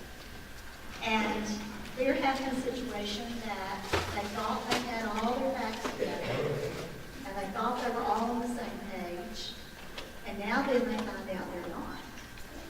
And he was saying to me, what do we do? How do we handle that? We've already, how do we handle that? And I said, well, you can delay that vote. If you feel like that you need to have more information, or you feel like you did not gather the appropriate kind of information, because sometimes when you get out there looking for information and gathering feedback, you might not be gathering the right kind. And I said, if you need to go back and do more work, what you can do is you can delay that vote. You can just say, you know what, we're going to do one of three things, and you choose the one that you're going to do. You're either going to postpone it indefinitely, or you're going to refer it to a committee, as Sherry talked about committees. And I would strongly advise you, if you're going to do this, that you pull some other people in, other than the folks that are sitting right on your local school governance team. Pull in some people who have some knowledge of that particular area, or pull in some people who are the most vocal, either for it or against it, or both. Because you want to be sure that you're getting the appropriate information that you need to get. The third way is you can postpone it to a certain time. You can say, we are going to delay this vote, and we will bring this back to a vote on our, May board meeting. And when you do that, then it goes into your minutes if that's what's happening. Sometimes you'll go through the whole voting process. You will have that vote, and it will all be done, and everything's done and over with, and then all of a sudden, maybe down the road a little bit, you realize, oh, we didn't have a really important piece of information we should have had. Or what might happen is that circumstances change, situations change. And so what you voted on 6 months ago might not be appropriate now, because you had a different situation to arise, or you did not have the information you needed. So what you do then is you are able to reconsider a previous vote, and you see what you have to do there in order to do that. The motion to reconsider cannot be made by the person who made that original motion. It does have to be made by somebody who was on the side of that original motion, and it has to have a second, just like any other motion would. I always caution local governance teams about not using this unless you absolutely have to, because what's going to happen to your public trust if you're constantly having to go back and reconsider your votes? What does it look like you're doing? It's like you kind of don't have it together, right? And so you're better off to delay that vote. You're better off to amend that motion. It's okay to do this, but I would say don't do this as a regular way of conducting business, because you need to do your homework. That's really important. Okay, let's talk about what is a meeting. And this gets into the Open Meetings Act, and I know that your board's very well aware of this, and your superintendent's very well aware of this, and I know very much of your school board attorney. It's like my school board attorney, he reminded me all the time, what is a meeting, okay? A quorum, when you have a quorum present, okay, when you have a quorum present, and business is going to be conducted, that is a meeting. And you don't want to have a quorum present, business being conducted, if you haven't announced that that's a meeting, because you have to announce that. If you do not announce your meetings to the public and give them the opportunity to be there, then you're going to be in violation of the open meetings law. When you have a meeting, you have to, and we'll get into this in more detail, but you have to post the time, the place, the date of that meeting, and you have to post it in advance. You have to post your agenda. When you are having a governance team meeting, you talk about what's on your agenda. You don't discuss other things. You don't talk about other stuff. That's not appropriate. You don't do any kind of action via email or text or, anything like that. You can't send a vote via email. You don't want to do that. What I really encourage assistants to do, and Sherry and I agree that this is probably one of the easiest and best ways to handle, this whole idea of electronic communication, because we all do it, and it's something that's very important, very necessary. But if your local school governance team members have a district email, then everything goes through your district server. Do you all have that? Okay, so you already have a school email at your local school government. That's awesome. That is great. Because those emails are subject to open records. And if you have everybody working on their own personal emails, it can get really ugly, and really nasty, and really messy, and really, really convoluted in a very short period of time. So when you're working with your local governance team business and you're going to have to do something electronically, use your system email. It may take a little more time to go and get to that email in order to do it, but don't do that rather than send a text, or don't do that rather than using a personal email. All right, let's talk real quickly about how do you deal with people who can't be there but can hook up to the meeting remotely. And again, we have a lot of wonderful technology that allows that to happen, and that's great. But what you have to remember is if that person calls in or is participating in a phone conference, a video conference, whatever, that person cannot count as your quorum of voting members. Your quorum of voting members must be there in person. Okay? Your quorum must be there in person. And when you are calling for a vote, I would strongly recommend that if you have somebody who's coming in remotely into your meeting, is that you do a roll call vote so that it's very evident that that person, especially if it's a phone call, because you don't know if he's raising his hand or not, it's very evident that that person who was on that phone call or that remote connection voted this way or voted that way. Be sure that that vote doesn't come in the form of an email. I'm going to text you my vote. I want to make sure it was on Facebook. That happens on Facebook. Okay? That thing ever happens. Okay. Any questions about meetings? What is a meeting? Okay. We've mentioned that your meetings, you must announce the time and the place, and if you'll notice, your school board meetings are always done that way. You all are, if you have e-board, that is a wonderful way to handle your announcements. What I did when I was a superintendent, it was so easy, is that we had our local school governance teams give us their meeting schedules at the beginning of the year, and then we posted those on e-board. And that was very, very simple and very easy.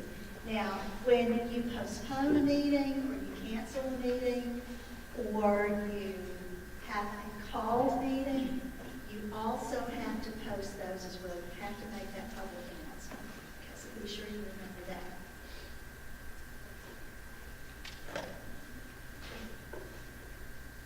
All right, let's talk about agendas for a few minutes. Sometimes people think agendas, just like minutes, have to go on, and just like motions have to go on and on and on. Your agendas are very, very important because they guide your meeting. And they need to be very specific, and they need to be very to the point, and they need to reflect what is going to be discussed in that meeting. And if it's not on the agenda, it doesn't need to be discussed in that meeting. Why is that? What do you think? When you posted that meeting notice, and you posted your agenda, what have you told your public? Who's trusting you? What have you told your public?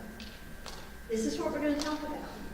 And then you throw in something else, you can't do that. Remember that public trust, that's so important.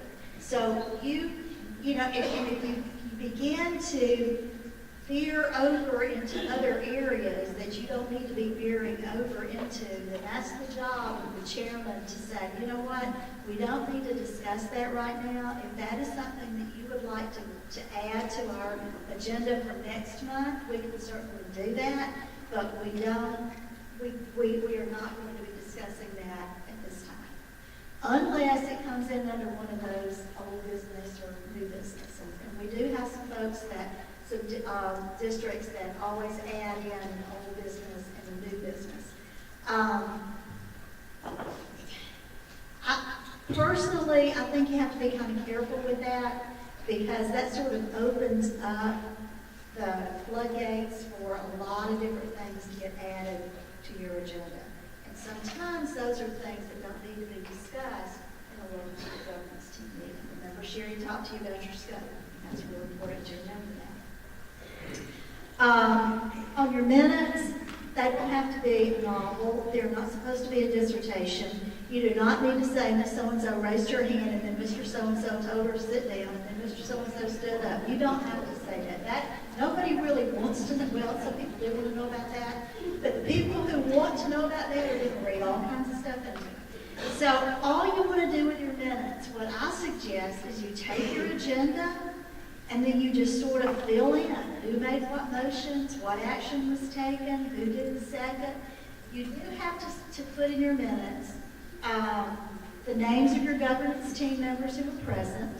If you have a member who voted no, you must list that member by name. If there was a vote and the person voted no, that person's name must be listed with the no vote.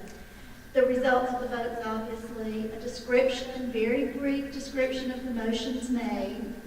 And then those minutes need to be posted in a summary a couple of days after the meeting.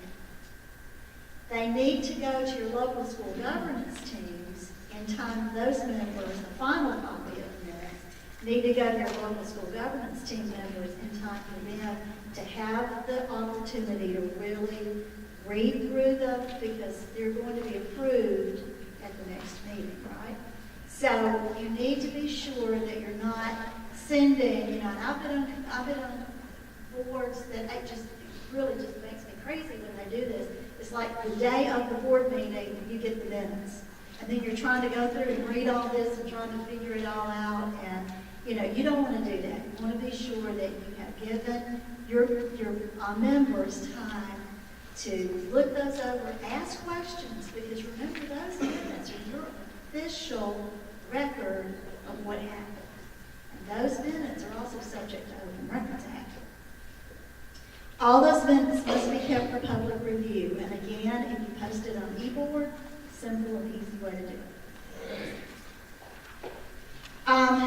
As I said, they're not a transcript.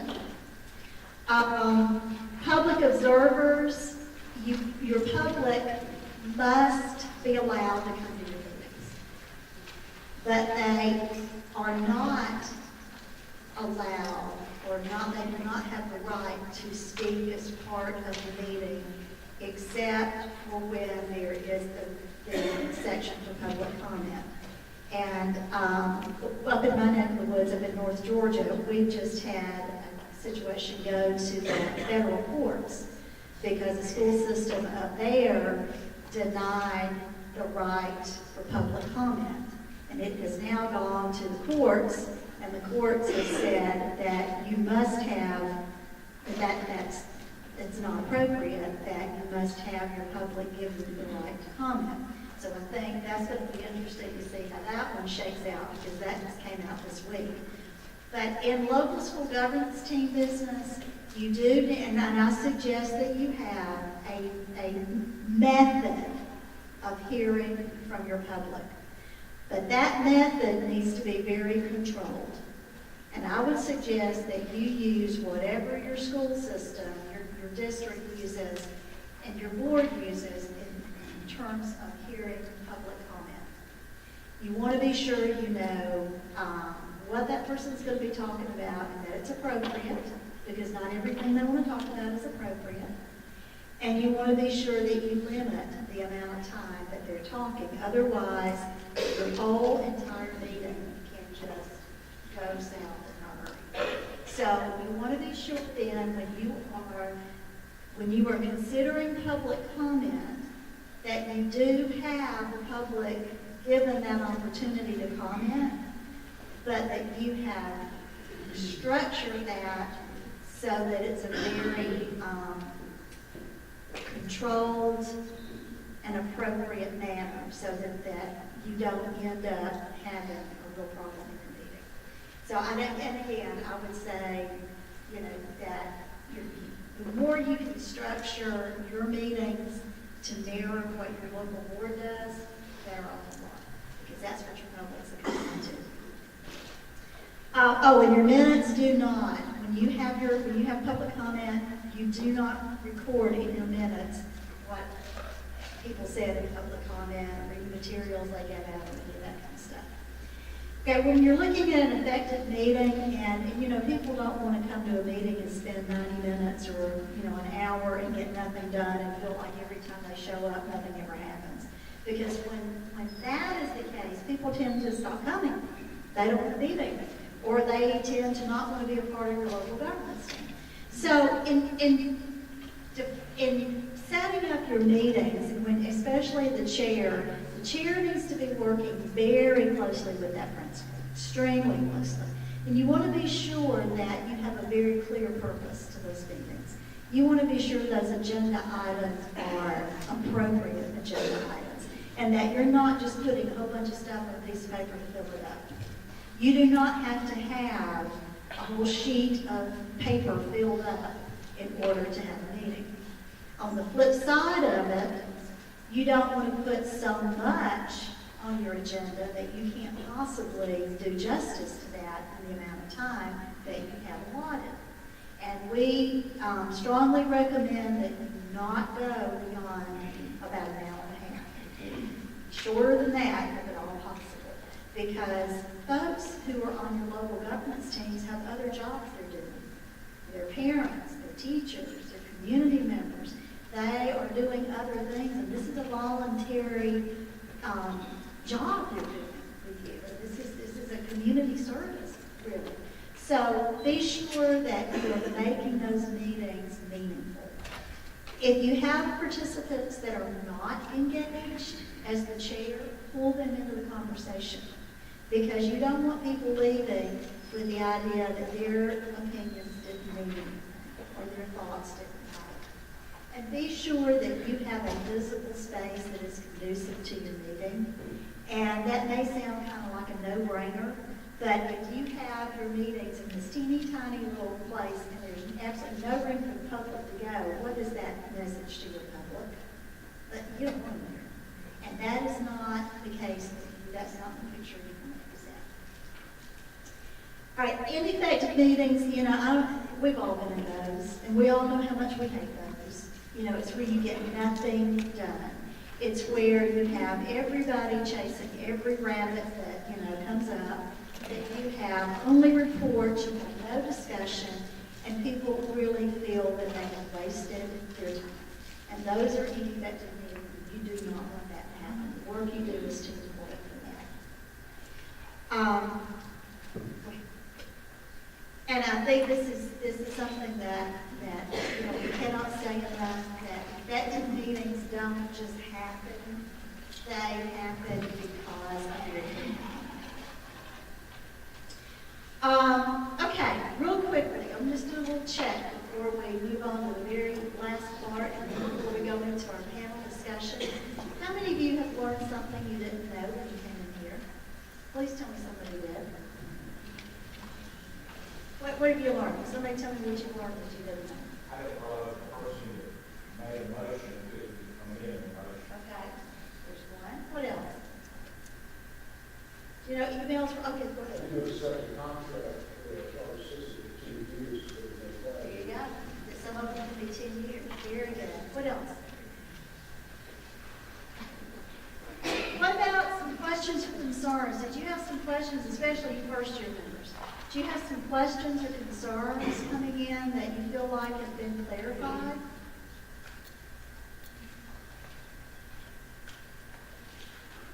Good. Getting nods. Good. You had, your tummies are all full now, aren't they? And the most important is what are you going to do with this information?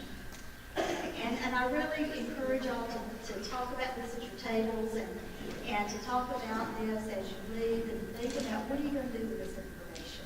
You know, when Sherry talked about your to-do list, you know, there's some things that we've talked about you might want to put on your to-do list. You know, go back and read your bylaws, read your charter. What is it your system said that we're going to do? What are your innovations? You know, do you have a code of ethics? If you do, what does it say for each of your local school governance team members? Do you have a conflict of interest policy? What does that say? Does everybody sign it? I mean, so those are some things that you need to put on your to-do list. Okay, the very last part, what we're going to do is we're going to talk just about getting along, being nice, and behaving, and staying in our lanes. Okay. You know, you can have the best intentions in the world, and you got a bunch of people up there who don't respect their role and who don't respect the lane they're supposed to be in, and everything becomes chaos. And so it's very, very important that our local school governance team members, both veteran and new members, understand what a productive participant does. What does that mean? All right, this is what they do. They get there on time, first of all. They don't show up 30 minutes late. They don't show up an hour early and hang out in the principal's office and chit-chat. You know, they don't do that. They prepare for meetings.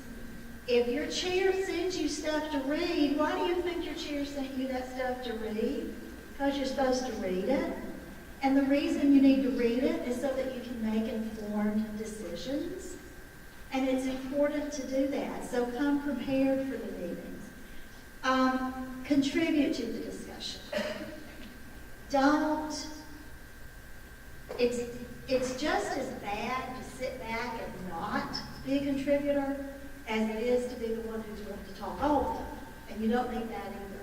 So your chair needs to be able to pull those folks in who aren't participating the way that he or she thinks that they really should be participating.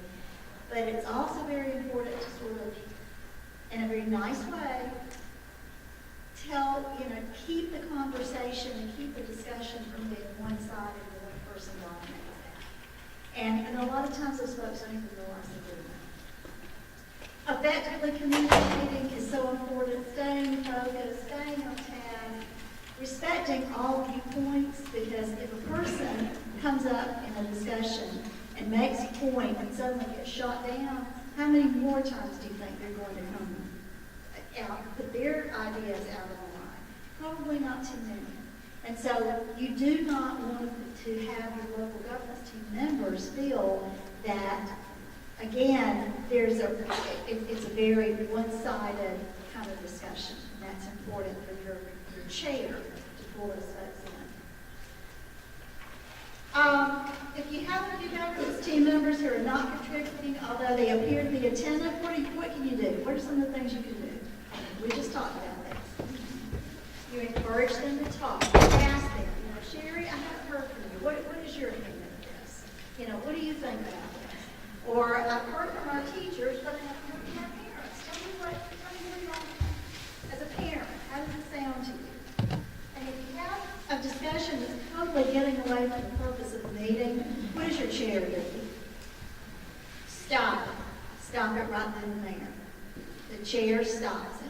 And the chair says, this is, we're going back to the agenda item. We're going to be discussing what is on the agenda. We will not be discussing this particular topic. If we need to add this, that would only be if it's an appropriate topic. If we need to add this to an agenda for our next meeting or a called meeting, then that would be fine. We can consider doing that. But don't let it just go on and on and on and on, especially if that particular discussion is veering off into some areas that are extremely inappropriate, i.e. dealing with that whole personnel situation, student situation, any of those things that are confidential, or any of those things that are not in the governance team's scope of responsibilities. All right, it's important to set ground rules, and I'm just going to go real quickly and show you what some of those are. And if you don't have those, I would suggest that you do to have some discussion in your teams about this. Ground rules are not anything formal, they're very informal, but they are just kind of the norms that you all set. It's what you expect from each other. And these are just some examples of what some ground rules can be. And it is so much more effective if the team as a whole develops these, rather than the chair or the principal or the superintendent developing these and handing them down. Because you want to be sure that your team has ownership. And when you're expecting people to behave themselves, then they have to have some ownership in setting those norms. And that's very, very important. When you're setting your agendas, you have 3 different kinds of agenda items. One is the item that will require action. Those are the ones that you vote on. Second one is a discussion item. There would not be a vote, but you would have discussion that would be surrounding that particular agenda item. And then sometimes you just have items that are there for information. You know, here is the schedule, the testing schedule. Here is the parent reading plan schedule. You know, here's the whatever. And those would just be things for information only. And it's important that you group those like agenda items together. Because you don't want to be jumping around, doing a vote here, discussing here, and information here, and then going back voting over here. Put all your voting items first, your action items, then your discussion items, and then your items for information. And this is an example of what one agenda might look like. If you have trouble staying on course, keep going, there you go. If you have trouble staying on track and you tend to have your discussions go longer than you really think they need to go, you might want to look at doing some kind of agenda format like this, where you actually have a time limit for different items. And when you have that, then you have to have one of probably your assistant, your vice chair, I would say, or your secretary, to be a timekeeper and make sure that you have not violated those amount of, that time allotment that's been given to that. We talked about community comment already, so let's move on past that one. Okay, let's talk about the standards for high-quality governance teams. These are all so important. There is not one that's more important than another one. Just like your Board of Education has standards, just like your Career Academy Board has standards, you all have standards as well. You reflect the diversity of your community. You look like your school community. You meet regularly, you comply with open records and open meetings acts. You stick to governance, you stay in your lane, you stay out of management, you mind your business, you don't get into business that doesn't belong to you. They're substantially autonomous from local district in terms of how your charter has been framed to give you the governance authority that you have. Okay, and all of that is in your charter application, and that's why it's important for you to understand what those parameters are. Receiving regular updates on what's going on in the school, and participating in the regular trainings that you're doing today. For questions, a lot of times what we find out is we give a lot of information in a little bit of time, and then when you go to your next meeting, you start talking, and then you start having questions come up. Sherry and I are both available most any time. You can send us an email or give us a phone call. Also, you have some, we don't have it up here, but you have some other resources with the Charter System Foundation and also the Charter Division and the Department of Education. But Sherry and I are very, very happy and more than willing to to help you out, answer your questions. And we would love to hear from you, some of the things that you're doing, because we'd like to take that and share it with other local school governance teams in other districts. And so at this time, I'm going to turn the mic back over to Sherry, and you're going to hear from the real stars of tonight, because it's not Sherry and me, it's the folks who actually do this work all the time. And so, Sherry? Excellent. Am I on? All right. All right. We're going to transition to the panel. And our guests from Liberty County are here. And so they're going to come up and we're going to have them introduce themselves and let them tell you their role in the governance process. Plus, we have some members from your system who are going to join us up on the panel here tonight. And we're going to talk about their role and what's working out for them. And we're going to ask them some questions, and then the most important questions will come from you. Ask them, what's going on, what goes right, or what have we done, and that kind of thing. But that's what it's all about. And we did this in Liberty, and I think we had, which system came over to Liberty?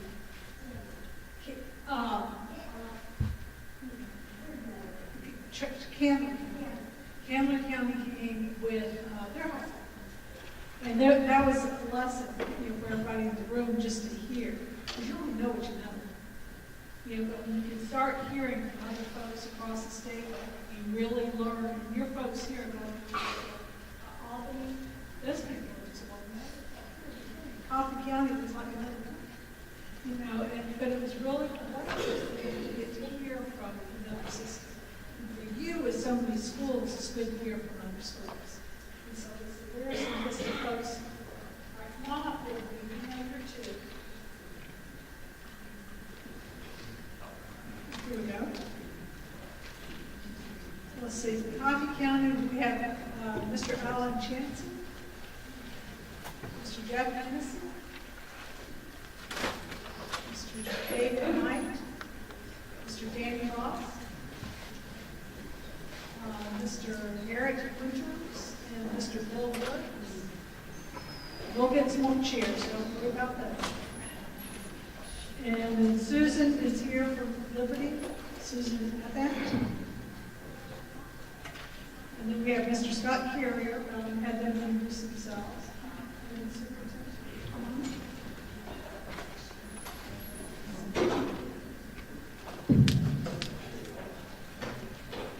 And I do want to mention before we get started that Susan A-Band, that is, I don't know how many of you were in school in the mid-'80s or whatnot in Coffee County, but Susan was Susan Barra, so she has come home tonight to visit us here. She's from Liberty County, has been working there for years. So this is a homecoming for Susan Barra. I graduated with Susan, so let's give her a round of applause. Assistant Superintendent in Liberty County. So, welcome home.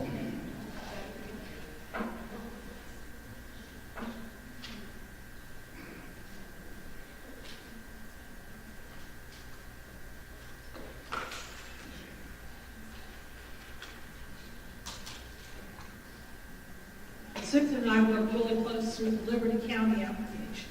So I've got a lot of pen pals across the state as we walk through, but she really did very constructive. Okay, we've got several questions. Thank you all for being up here this evening. What we're going to do is go through and ask them about one innovation that their school or school district has had an impact on the students that they serve. In particular, we're looking at student achievement. So that's the whole point of being a charter system, is to be able to waive the rules so we can have an instructional program that really, really, really addresses the needs of our kids. And then tell us what you waived. What is it that you did differently that you couldn't have done before you were a charter system? So I'm going to ask you each, to get the answer to that. Then I'm going to come back down with the second question. Tough question. I would say that the place where we've applied the most innovation is at our Career Academy. There we have virtually eliminated seat time and the traditional scheduling of coursework. It's virtual instruction, a blended model where students can work online, they can work at home, they can work at school, and a student may be at the Career Academy on Monday, spending all day there. On Tuesday, they may be at the Technical College, spending all day. So it's truly a waiver of seat time and traditional scheduling as we know it at our Career Academy. So that would be the innovation that I would say we've proceeded that's probably the farthest as far as using waivers. Hello, my name is Scott Carrier. I'm the principal of Bradwell Institute in Hinesville. One item that we've had come up recently is a study as to whether we wanted to remain a block scheduling school system or whether we wanted to go to a traditional schedule, back to a 7-period day. We've been studying it for about a year now, and when it came to time to decide what we actually wanted to do, Bradwell Institute made the decision that we wanted to go back to traditional scheduling, whereas the other high school in Liberty County High School, made the determination they weren't quite ready to make that commitment. Normally, we kind of follow a cookie-cutter approach to scheduling and how we do things, especially between the two high schools. So it kind of created a little bit of a problem between the two of us because we both felt very strongly about which direction we wanted to go. Fortunately for us, being a charter system, we now have that flexibility for our school governance teams to look into it and make decisions for our individual schools that we felt would be beneficial to our students in our given situations. So we were able to actually make the decision that Bradwell Institute would go to traditional scheduling next school year, whereas Liberty County High School would have the flexibility of remaining on block. So something that we would never have been able to do in the past because of that wanting both high schools to remain the same and under that same general scheduling guideline, because of our governance team being able to look at this situation, make a decision, this is what we want, we were able to make that switch that we think is going to be beneficial to our students next school year. And thank you. I'm glad to be home. I was so excited when this came that I emailed Sherry and I was like, yes, I definitely want to go to Douglas. So I'm happy to be back, and it was good to see a lot of folks that I remember back in the day. It's been a long time. Our innovations that we've really focused on Liberty County is digital content. We are a one-to-one iPad district, and we have just recently purchased 3D labs for all of our schools, and we're very fortunate to be a military community. And so we really have a very strong focus on integrating technology in our classrooms. The other innovations, of course, our challenges are that our population is very transient. I mean, we never, hardly ever keep kids for pre-K through 12.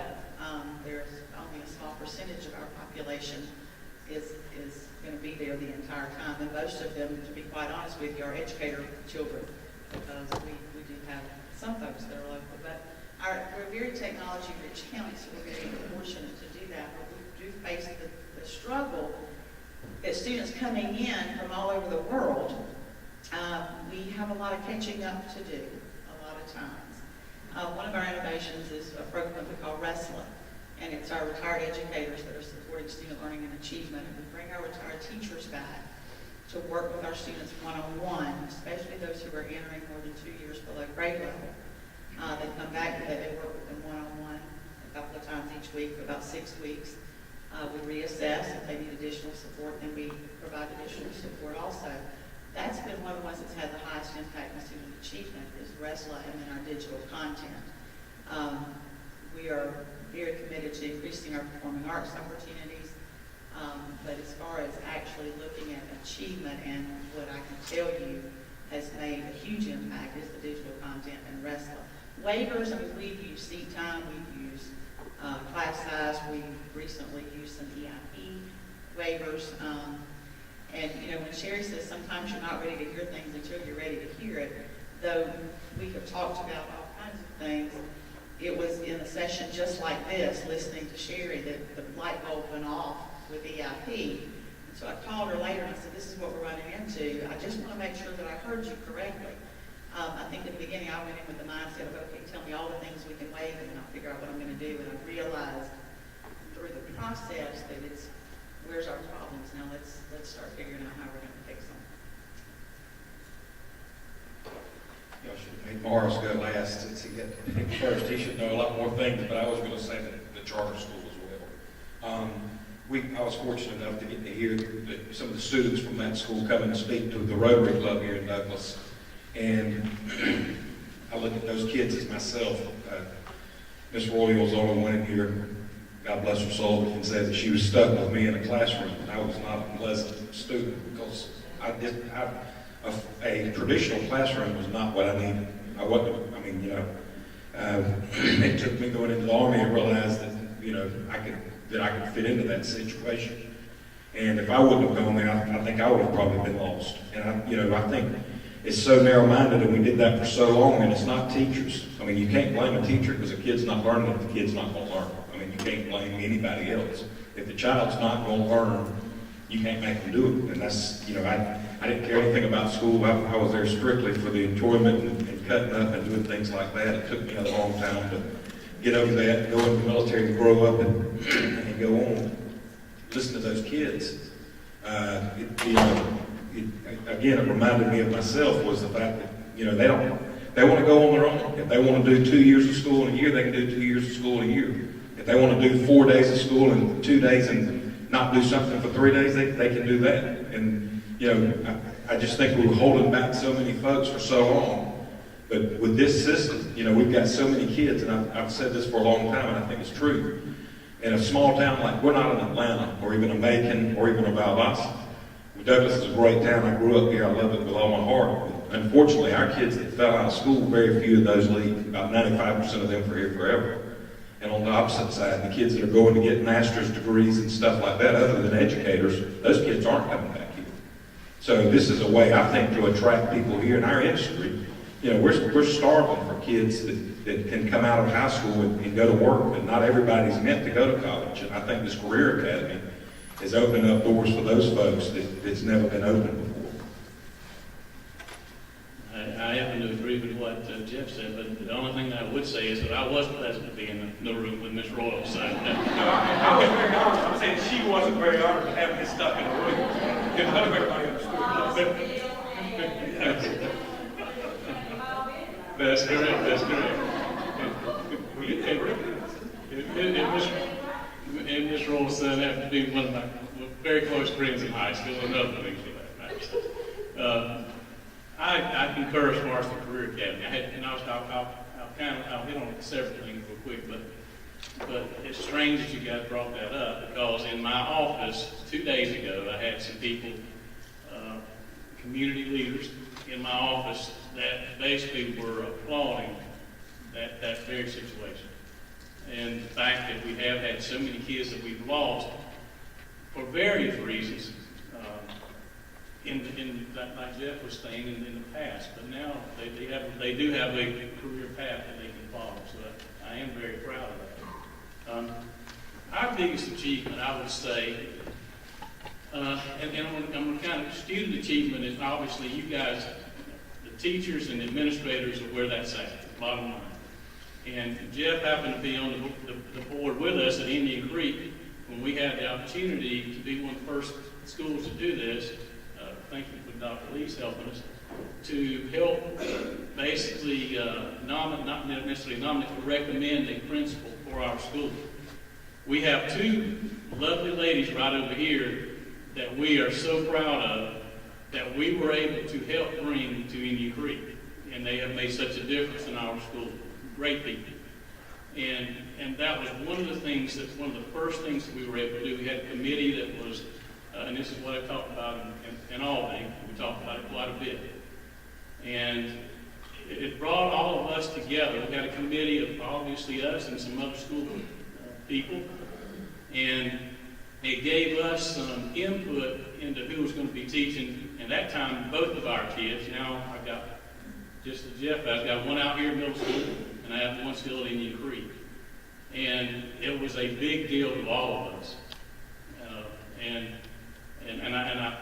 again, obviously, Dr. Lisa's got the final word on what needs to be done because he understands more than what we do about certain things. But the bottom line is we had a basically, like I said, a recommendation or a way to help with that situation. And it made a tremendous difference, not only in the way we look at our school, but in the way that we look at our administration and everything else. So that would be the biggest thing in our situation. Being from one of the smaller schools in the county of Broxton, we've gone in 3 years of doing this from a principal change to building a new school, tearing the old school down, building a new school. And I think our biggest accomplishment started off at the beginning of this school year when we had some concerns from coming from such a small school that our graduating fifth graders were coming to this in such a big school, and that some of them might not be ready. And we listened to many parents, talked to a lot of the faculty members at the school, and proud to say that next year we're going to have the sixth grade at Broxton Mary Hayes. And along with that has come planning for what the dynamics of the structure of the classes would be, how that we could offer what the kids are getting here at the middle school at Broxton, and all those things. But it's been a journey of teamwork, a lot of listening, a lot of discussion together. And I think just coming together in that small community is going to benefit our students that are going to have one more year, a small community and small classroom environment to grow and get ready for the middle school environment that we come to. We believe at Coffee Middle School that teacher morale and student morale have a direct effect on student achievement, and we found that there was a problem with our afternoon homeroom. Students were sitting in about 30 to 35 minutes of dead time. So we went to our transportation director and found that there were about half of our 44 buses that were also sitting, waiting for the high school to release. So we moved and initiated those buses to come and go ahead and let's expedite getting kids home. And it's been a very good thing. There's been 4 positives. Teacher morale has gone up because dead time with students, especially middle schoolers, could be drastically horrible. Students are happier, they're getting home earlier. Some of our students that live further out are actually getting home 30 minutes before they used to be. Bus drivers are happier because they're getting home earlier. And our transportation director has estimated that we've saved the county about $70,000. So that was ours. I don't really know what to say. Most everything seems to have been said already. I too like the Career Academy, but I'd really like to brag on Westbury for just a moment. My children, I've got one that came through there and is now in middle school, and I think he was immensely prepared for what he had at middle school based on what he got at Westbury. It has truly been a blessing for them to come through this middle program there. I've got a daughter that's in it right now, and I think she is tremendously prepared for the future to come as well. I too, like Jeff, probably would fit better into that Career Academy role, but it just didn't exist for us. And I would have loved to be able to sample or explore some of the different areas. The most frightening thing for me when I got into about third year of college was I can't think of a single thing I want to do for 25 years or 30 years or whatever. Both of my parents knew exactly what they wanted to do when they were 10 or 11 years old. My father was a vet, my mother was a teacher, and they both had it locked down, and they had zero help for me to try to decide. I'm 20 years old and couldn't figure out what I wanted to do because I really didn't know. I didn't have any experience, any real world experience in anything other than school, and I knew that was not what I wanted to do. That being said, I think back to the career academy, I think just it's a great thing, it's a very great avenue for students to take, to encourage them and to build those skills that they maybe tap into something they never knew existed.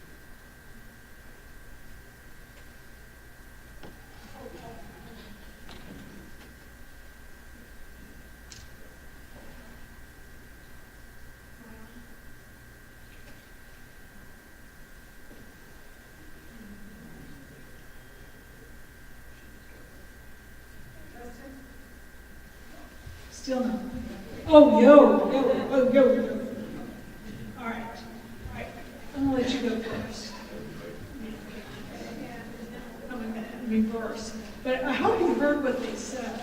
The theme across all the folks that were just talking was their school governance teams. You see, they were involved in making the decisions and recommendations, anything from principal to a program or to transportation. They got into understanding what was going on in their school and being a part of recommendations that would impact student achievement at their school.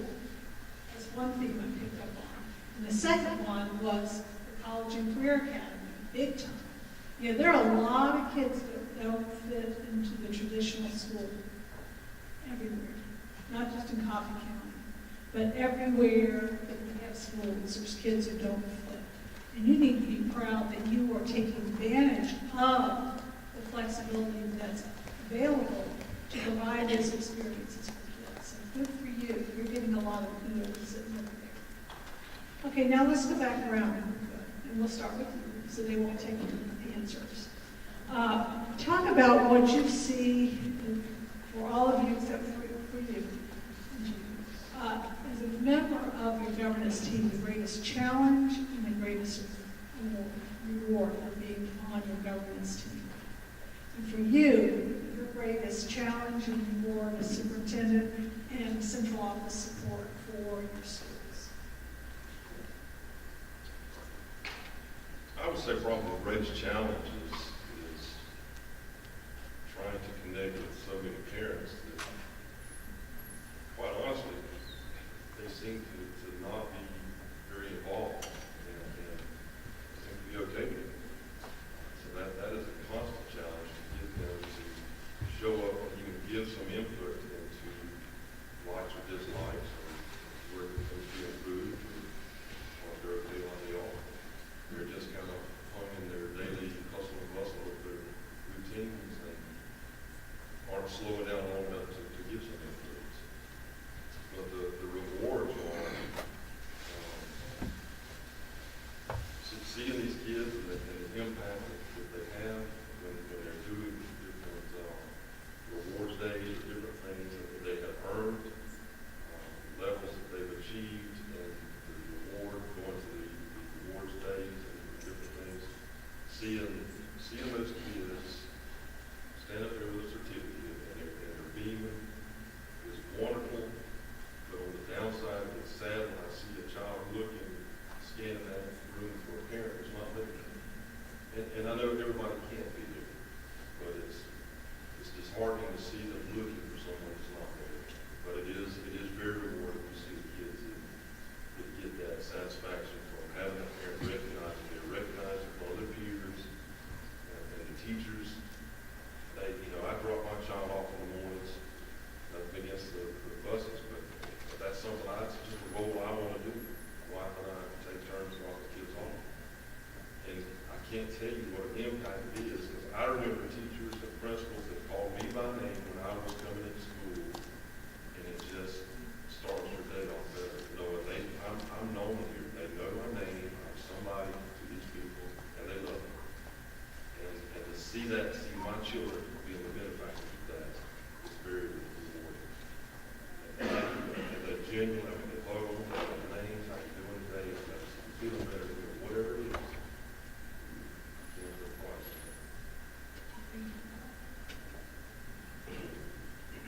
I think the biggest challenge is something I've said since day one of this year was we don't know what we don't know. And trying to get that view of outside the box thinking, what can we really do with this freedom. But then the reward is I feel like we're on the edge of a paradigm shift where education is fixed to make a big change for the better of all students. And we've already seen that through opening up the Career Academy. So I think we're heading in the right direction. I'm just wanting to know what else we can do. And the world is your oyster. You know, if you watch your college and career academy, because I'm getting a little bit of knowledge in this room about it, what is it that makes it work? And I'm hearing you say different. You can create your own pathways. There's a charter system. If there's a pathway you don't like that's out there, create your own. You have that right as a charter system to do that. And if in regular schools, you don't have to have some time, you know, and you can have alternate times of school. And so you've got some lessons to learn in that building. What is it that can work in regular buildings? And so you've just begun.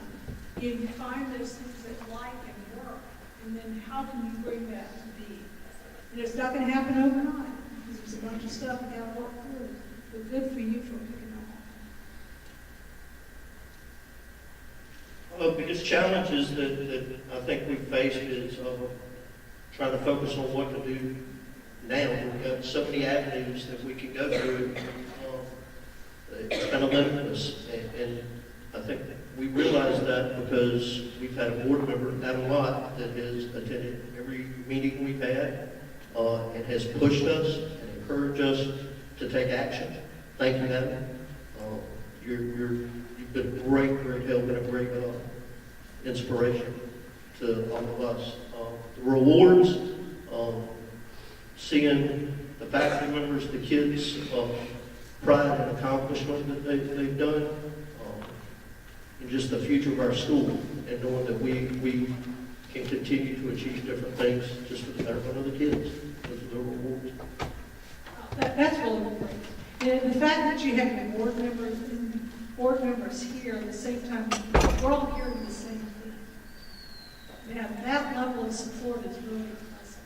That one of you all are able to get in and to really support, because that's not the case everywhere. And so that's really to be for this system to have that level of support and interest. Good for you. I'll kind of echo that Ms. Judy Worrell's minute, a large multitude of our meetings. So it does make a difference when you do feel support for that. A couple other things. The greatest challenge is being able to create your own path. Okay? The biggest advantage is being able to create your own path. So I think they kind of echo each other. They work together. Obviously, the challenge is figuring out the path we need to follow, and then making sure it's the right path that you're on. So, and this is a new. It's new. School didn't used to be like that. You know, you couldn't just veer off and do something different to make a difference sometimes. And now we can. Just like we talked about with the principal situation and other things. Everything's not cookie cutter. The same thing that works at Indian Creek is not going to work at West Green. I was on school council at West Green before this, so I understand the challenges that West Green has. It's a completely different challenge that Indian Creek has.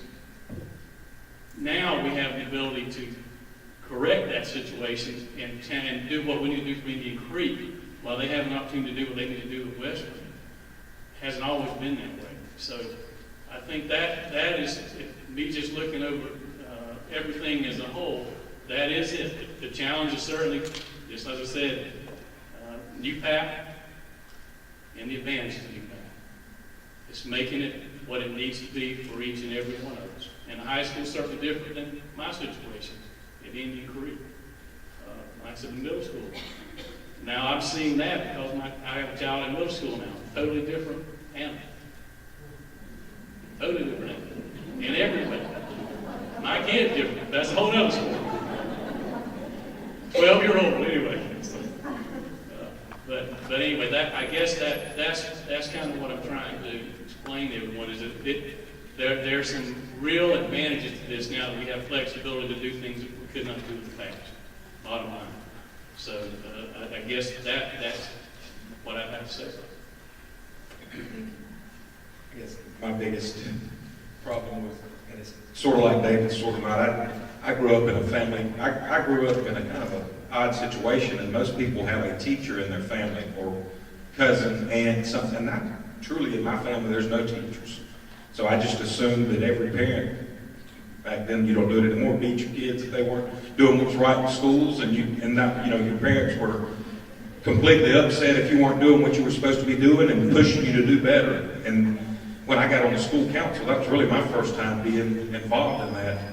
And hearing some of the teachers, the first meeting we were in there, when one of them said that, we've got parents, and these are educated parents that come and say, hey, my child, I drop off in the morning and I come pick up, and you're not teaching.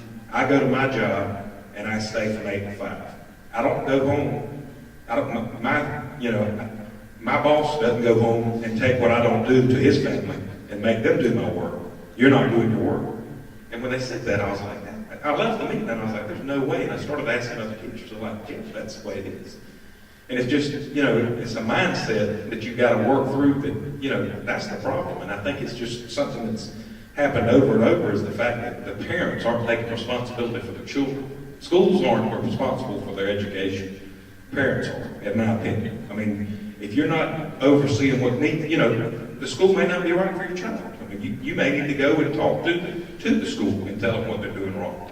But if, parents have to take responsibility for their children, and unfortunately, there's just a lot more than you would think that don't. I think the greatest positive that I enjoyed, and speaking from Indian Creek, and again, my son grew up there, and I think this is one thing I can say because I really got to know that staff there, and I think this is pretty powerful. I couldn't tell you my son's worst teacher or best teacher, and that's the honest truth. His teachers were so good there. And I know, we live in a small town, and every time he sees them still, his face lights up when he sees his teachers. And that's just something that's super strong. But as a community member, I think one of the other things was being able to go and find out what the principal needed, sitting in those meetings, and then going to the school board members individually and talking to them. And I think that's something that the school can do. It's hard for the principal to go and get firm with a school board member about something they need, whereas a school council member can go and do that stuff and argue with them and do that stuff. And I think that's one of the things as a school council member that I saw that I helped with. At the district level, as assistant superintendent, I work with the governance teams with all of our schools and do trainings for them, and then call in others to do trainings for them. But I think our biggest challenge was making sure everybody understood their role, sure everyone understood what the expectation was, what they could and could not be involved in. And then, everyone was very gung-ho to get started, but there was a lot of training that we had to do to make sure that we were making good decisions.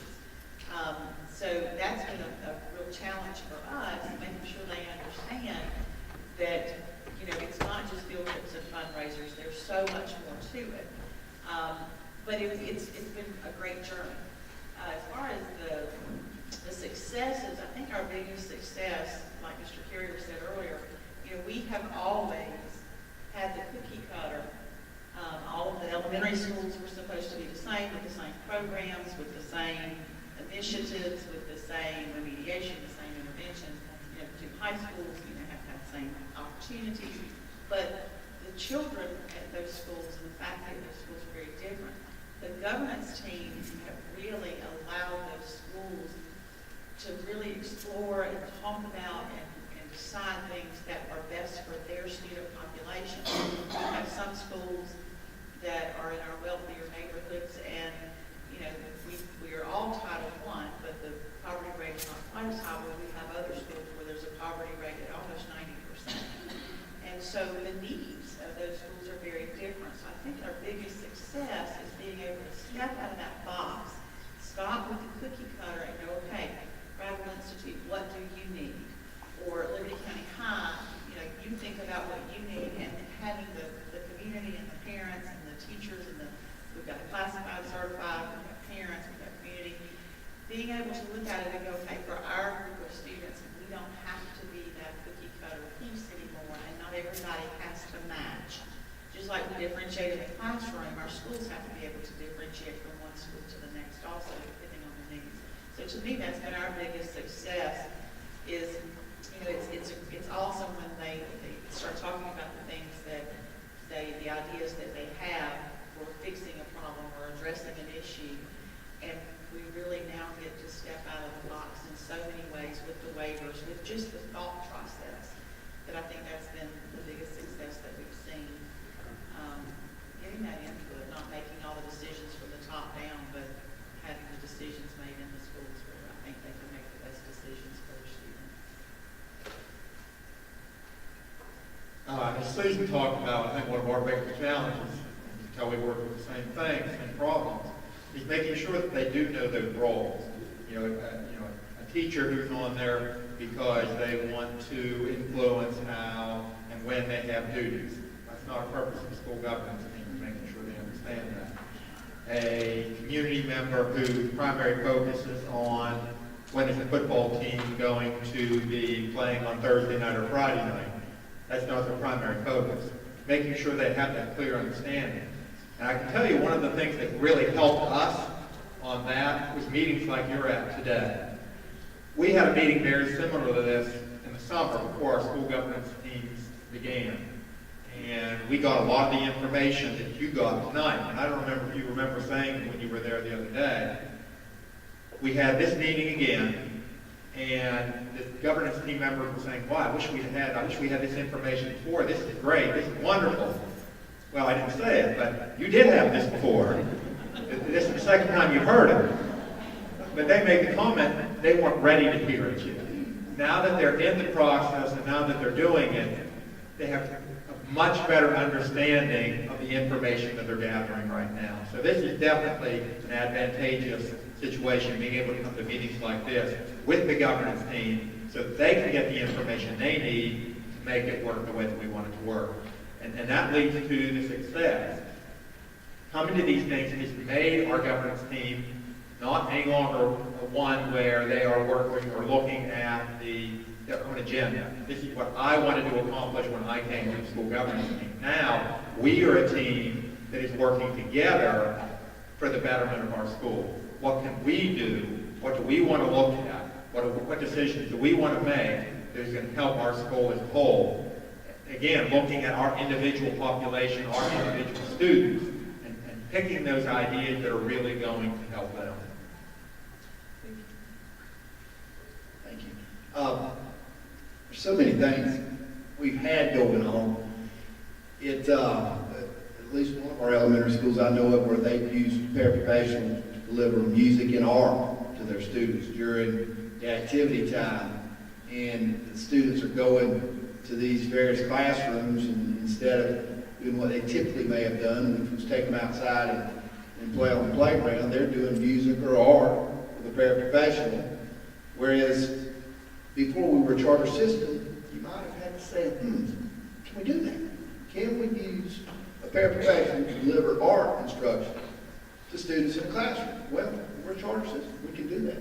And so I know in our conversations that we had when we were going through strategic planning, that was one of the areas that the community really spoke loudly about, was wanting to see music and art back in our schools. And I think those are baby steps in getting those programs back in our schools, but I think they're steps in the right direction in using whatever staff we have to deliver the programming we want to deliver, regardless of their certification or their level of degree.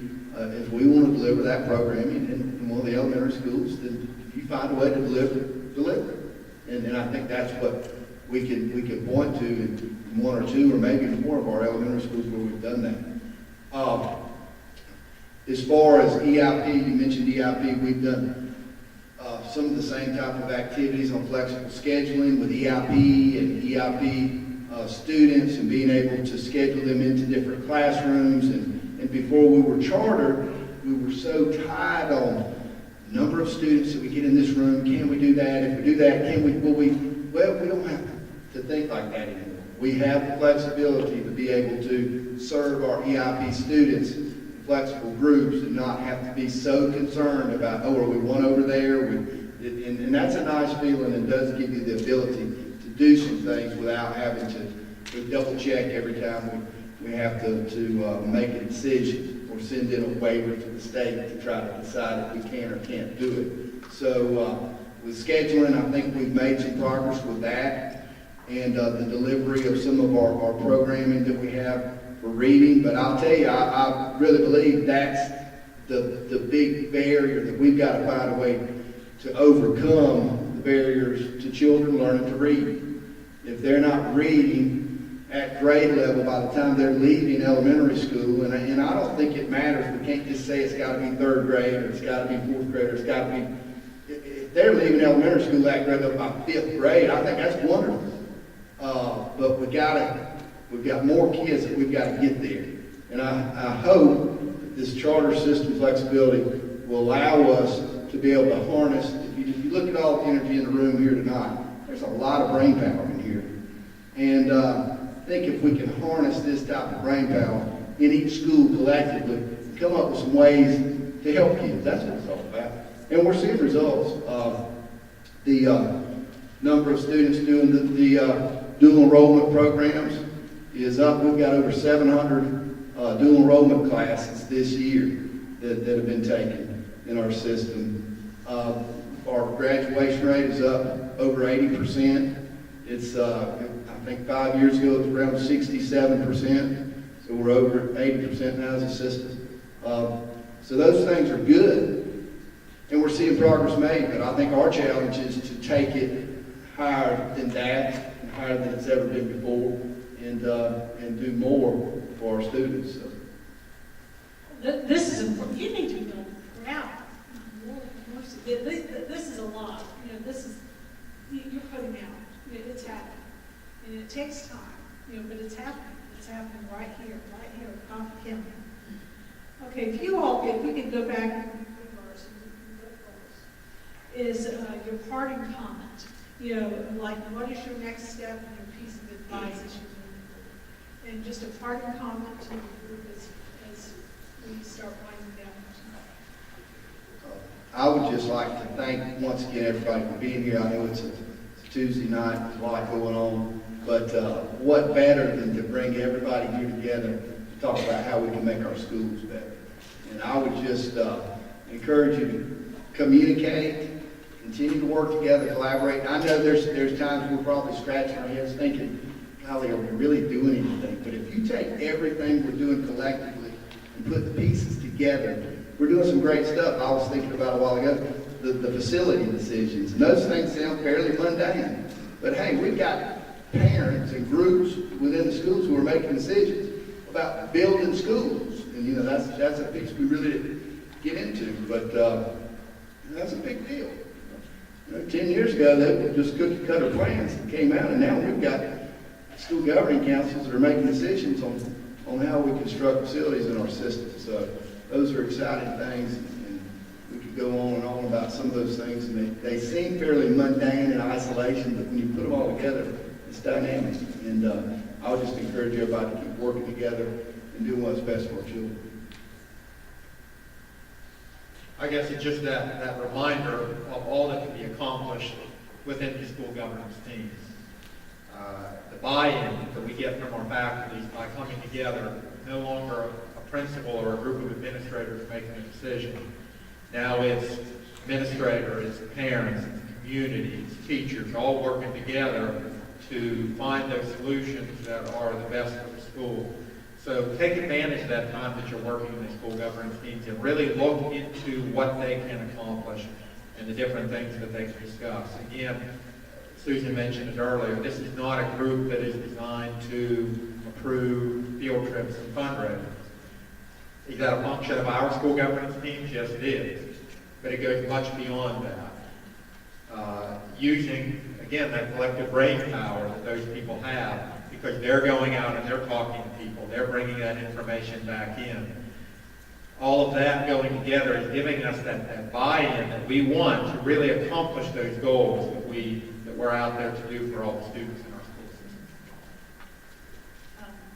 I guess the one thing I would tell you is the one thing that was really hard for our folks is in our governance teams was so many people wanted to say, well, what can we do in the charter? What can we do?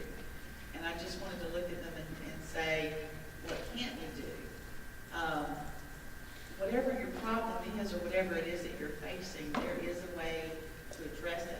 And I don't want to say a way around it, because I don't believe in skirting around things, but there are ways to address the issue head on, and the charter is going to allow us to do that. The governance teams have been one of the hardest things I've ever done in my career. I'm not even going to lie, because we're still new in this, but it has been so rewarding to finally see the buy-in, the involvement in our schools, and now again having our schools being able to make some of the decisions so that it's not central office pushing things at them, but like the individual school problems are being solved, and it's a great feeling because our schools are so different. So I think the charter's been a great thing for us. The governance teams, moving from school councils to school governance teams, has really increased our parent involvement in the schools, and it really has allowed our schools to come up with solutions to some of their own problems that may not have happened before. So keep going.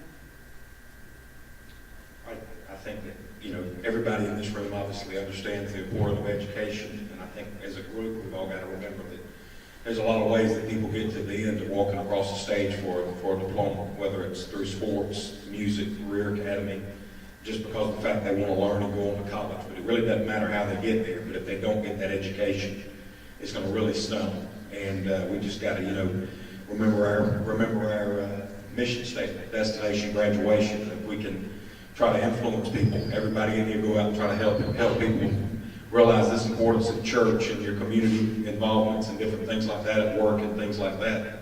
It'll really make a difference in the long run. I absolutely agree with that. And I'm going to kind of stray off the path a little bit. But sometimes, and most of you guys know what my wife does for a living, so anyway, sometimes it's easy to get them just to think about some of the negative things. Okay, she deals with the juvenile system, and we see that. There is a lot of good things going on in this school system, guys. A lot of them. And a lot of them can be contributed right here to these people right here, especially this guy right here. He's done a world of good for the school system. And I had a good 2-hour ride with Dr. Lees to talk to him about a lot of things. Listen to good things. The good things. They tell you, nobody's a bigger cheerleader than him, okay? So anyway, there's a lot of good things going on. The graduation rate here, and that's what he just talked about, guys, was not great. Okay, I'm going to leave it at that. It has went up substantially, as in the 84, somewhere in that 84, 87 percentile. 87. That's pretty darn good, guys. And that's direct through the administration and through things that's going right in the school system. Okay? It makes a difference. And it's making a difference in those kids' lives every day. I see it in my kid who's in junior high, and I see it in my second grade kid. It makes it, and who else it makes a difference to? It makes a difference to me in that community when I go out there. People ask me in my office, how are things going? Do you want your kid to go to this school, or do you want to? I'm proud of that school. And I said, no, I am proud of my kids going to Indian Creek Elementary School in Coffee, Mississippi. So, it doesn't have to be that way, okay? But it is that way because you've made it that way. And I'm proud of you guys out there. And I'll leave it at that today. I'm not trying to, I'm just telling you we hear a lot of negativity sometimes. Sometimes you need to put that stuff to the side and say, we got a lot of good stuff going on. We got a lot of good people doing it. That's good. I think I want to just kind of touch base on a little bit of everything. I think we've shown vast improvement in the 3 years that I've been involved in the advisory committees, but more so for the people that are just now coming on to the committees, first, second year people. The challenge is now in y'all, for us old guys that have been there since it started and are coming on. You guys have got such a great opportunity to continue doing this and to even take it a lot further than any of us have dreamed that it would. We set in on it first year. It was a lot of, what do we do? And how do we do that? And really, I can talk to my board member about this, and how do I get this accomplished? So this is a great idea, but we didn't have the pathways. I wish we'd have had this class 3 years ago. That would have been awesome. But you guys have an advantage or an opportunity to take it to the next level and to walk into your school every day and see those kids growing like we have, and even helping them grow further. So that's what I'd like to leave you with, is take that next step and take advantage of this opportunity that we have. Well, I'm going to respond to that and say us 1-year-olds need help from you 3-year-olds. So, to move on that, I think the team effort is where we need to go. One thing we said tonight is it's a good idea to have a transparent meetings and everything. And I think this whole county is running school governance that's transparent, where we're all in it for all the kids. We're going to see some major changes happen. So looking forward to it. I would like to thank y'all for having me out and have some barbecue. I enjoyed that. I often get good barbecue. That was a treat.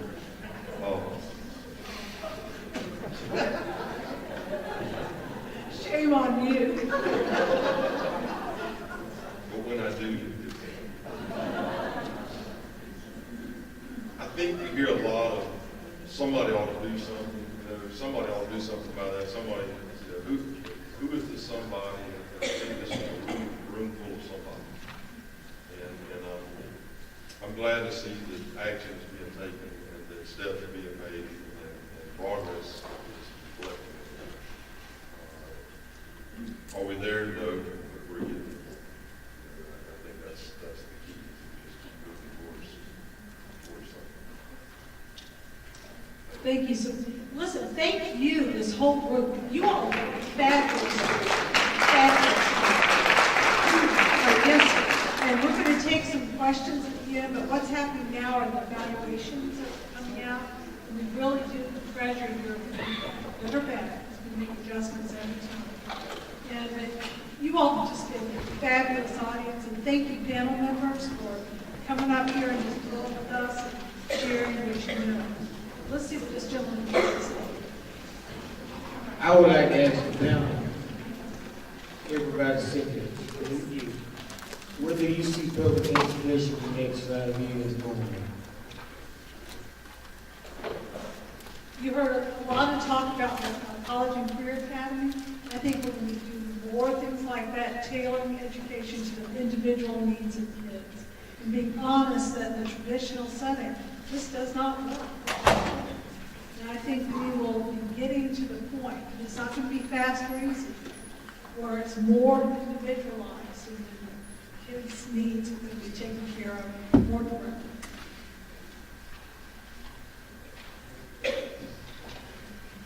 I would just say, I think the best days of our public schools are ahead of us. I think we know more about teaching children to read.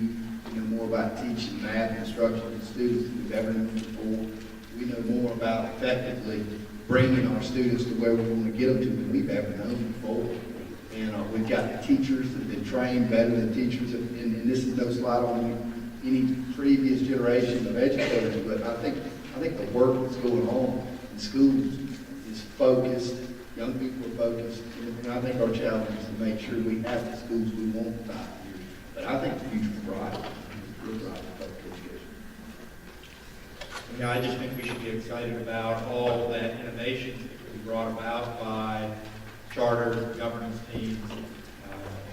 We're going to see so much being done in education over the next several years because of this. That we're going to see, I think, a lot of continued growth, graduation rates continuing to go up, and our students really continuing to make the gains that we want them to make. I really see the future as being more personalized for each student. Personalized learning, I think, is going to be the key to success because students are so different than they have been over the years.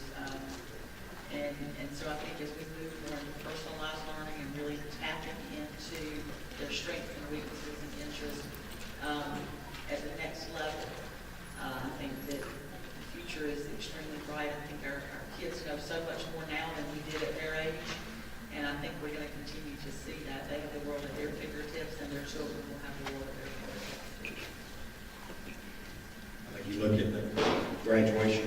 from in the 60s to in the high 80s now. That didn't happen in 2 years. I mean, that's not a 1 year, 2 year, or 3 year fix. On the flip side, we got to make sure we don't flip out in next year if we have, if it goes down a little bit. But I think in 5 years, I think it's a good way to look at it. Every 5 years, we should have a decent increase in our graduation rate. That should only continue because like Morris, I think the best years for public education are ahead of us.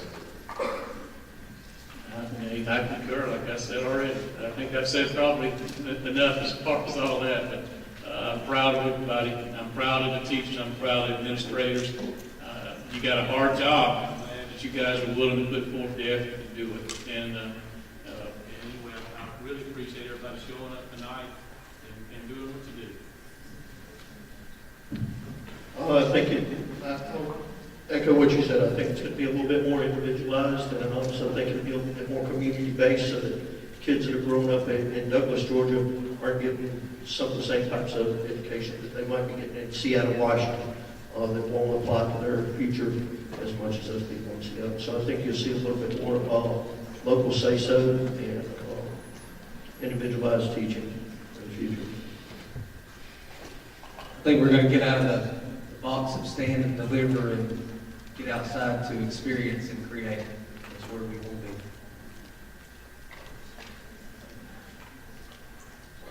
You guys want to leave it, please? Back to the careers thing, I think, that is an awesome path. And if anything, that started earlier to expose kids to more and more of what is out there. And it is changing, and it will change before they actually get to those jobs. But as an employer in this town, I'm both the benefactor of the educational byproduct of this system, and also sometimes a critic of it, because I'm telling you, I have seen some that I have questioned how they have made it through the system or a system at all. But I look forward to the future. I think it is much brighter before we have it. And I'm saying this coming from going all over the state of Georgia, and I know Sherry and I we've just about been everywhere. We have opportunities for education in Georgia that go places that other states don't have. And we are the only state doing so many of the kinds of things that we're doing. We're the only state that I know, unless something's come up just recently, that even has charter system. What we do with career academies in our state is totally different and so far ahead of what other states are doing and calling it career academies. And it's not because of one elected official here or one person here. It's because we have, as a state, come together. And we have 36 charter systems. Right now we have 37 career academies. Those are people who, as communities, have joined together. And it's contagious. It is really contagious. So I'm excited about all this. And I'm excited as a grandmother who has kids in Georgia schools. I want them to have everything. And what I'm seeing is just making me really happy. Thank you for tonight.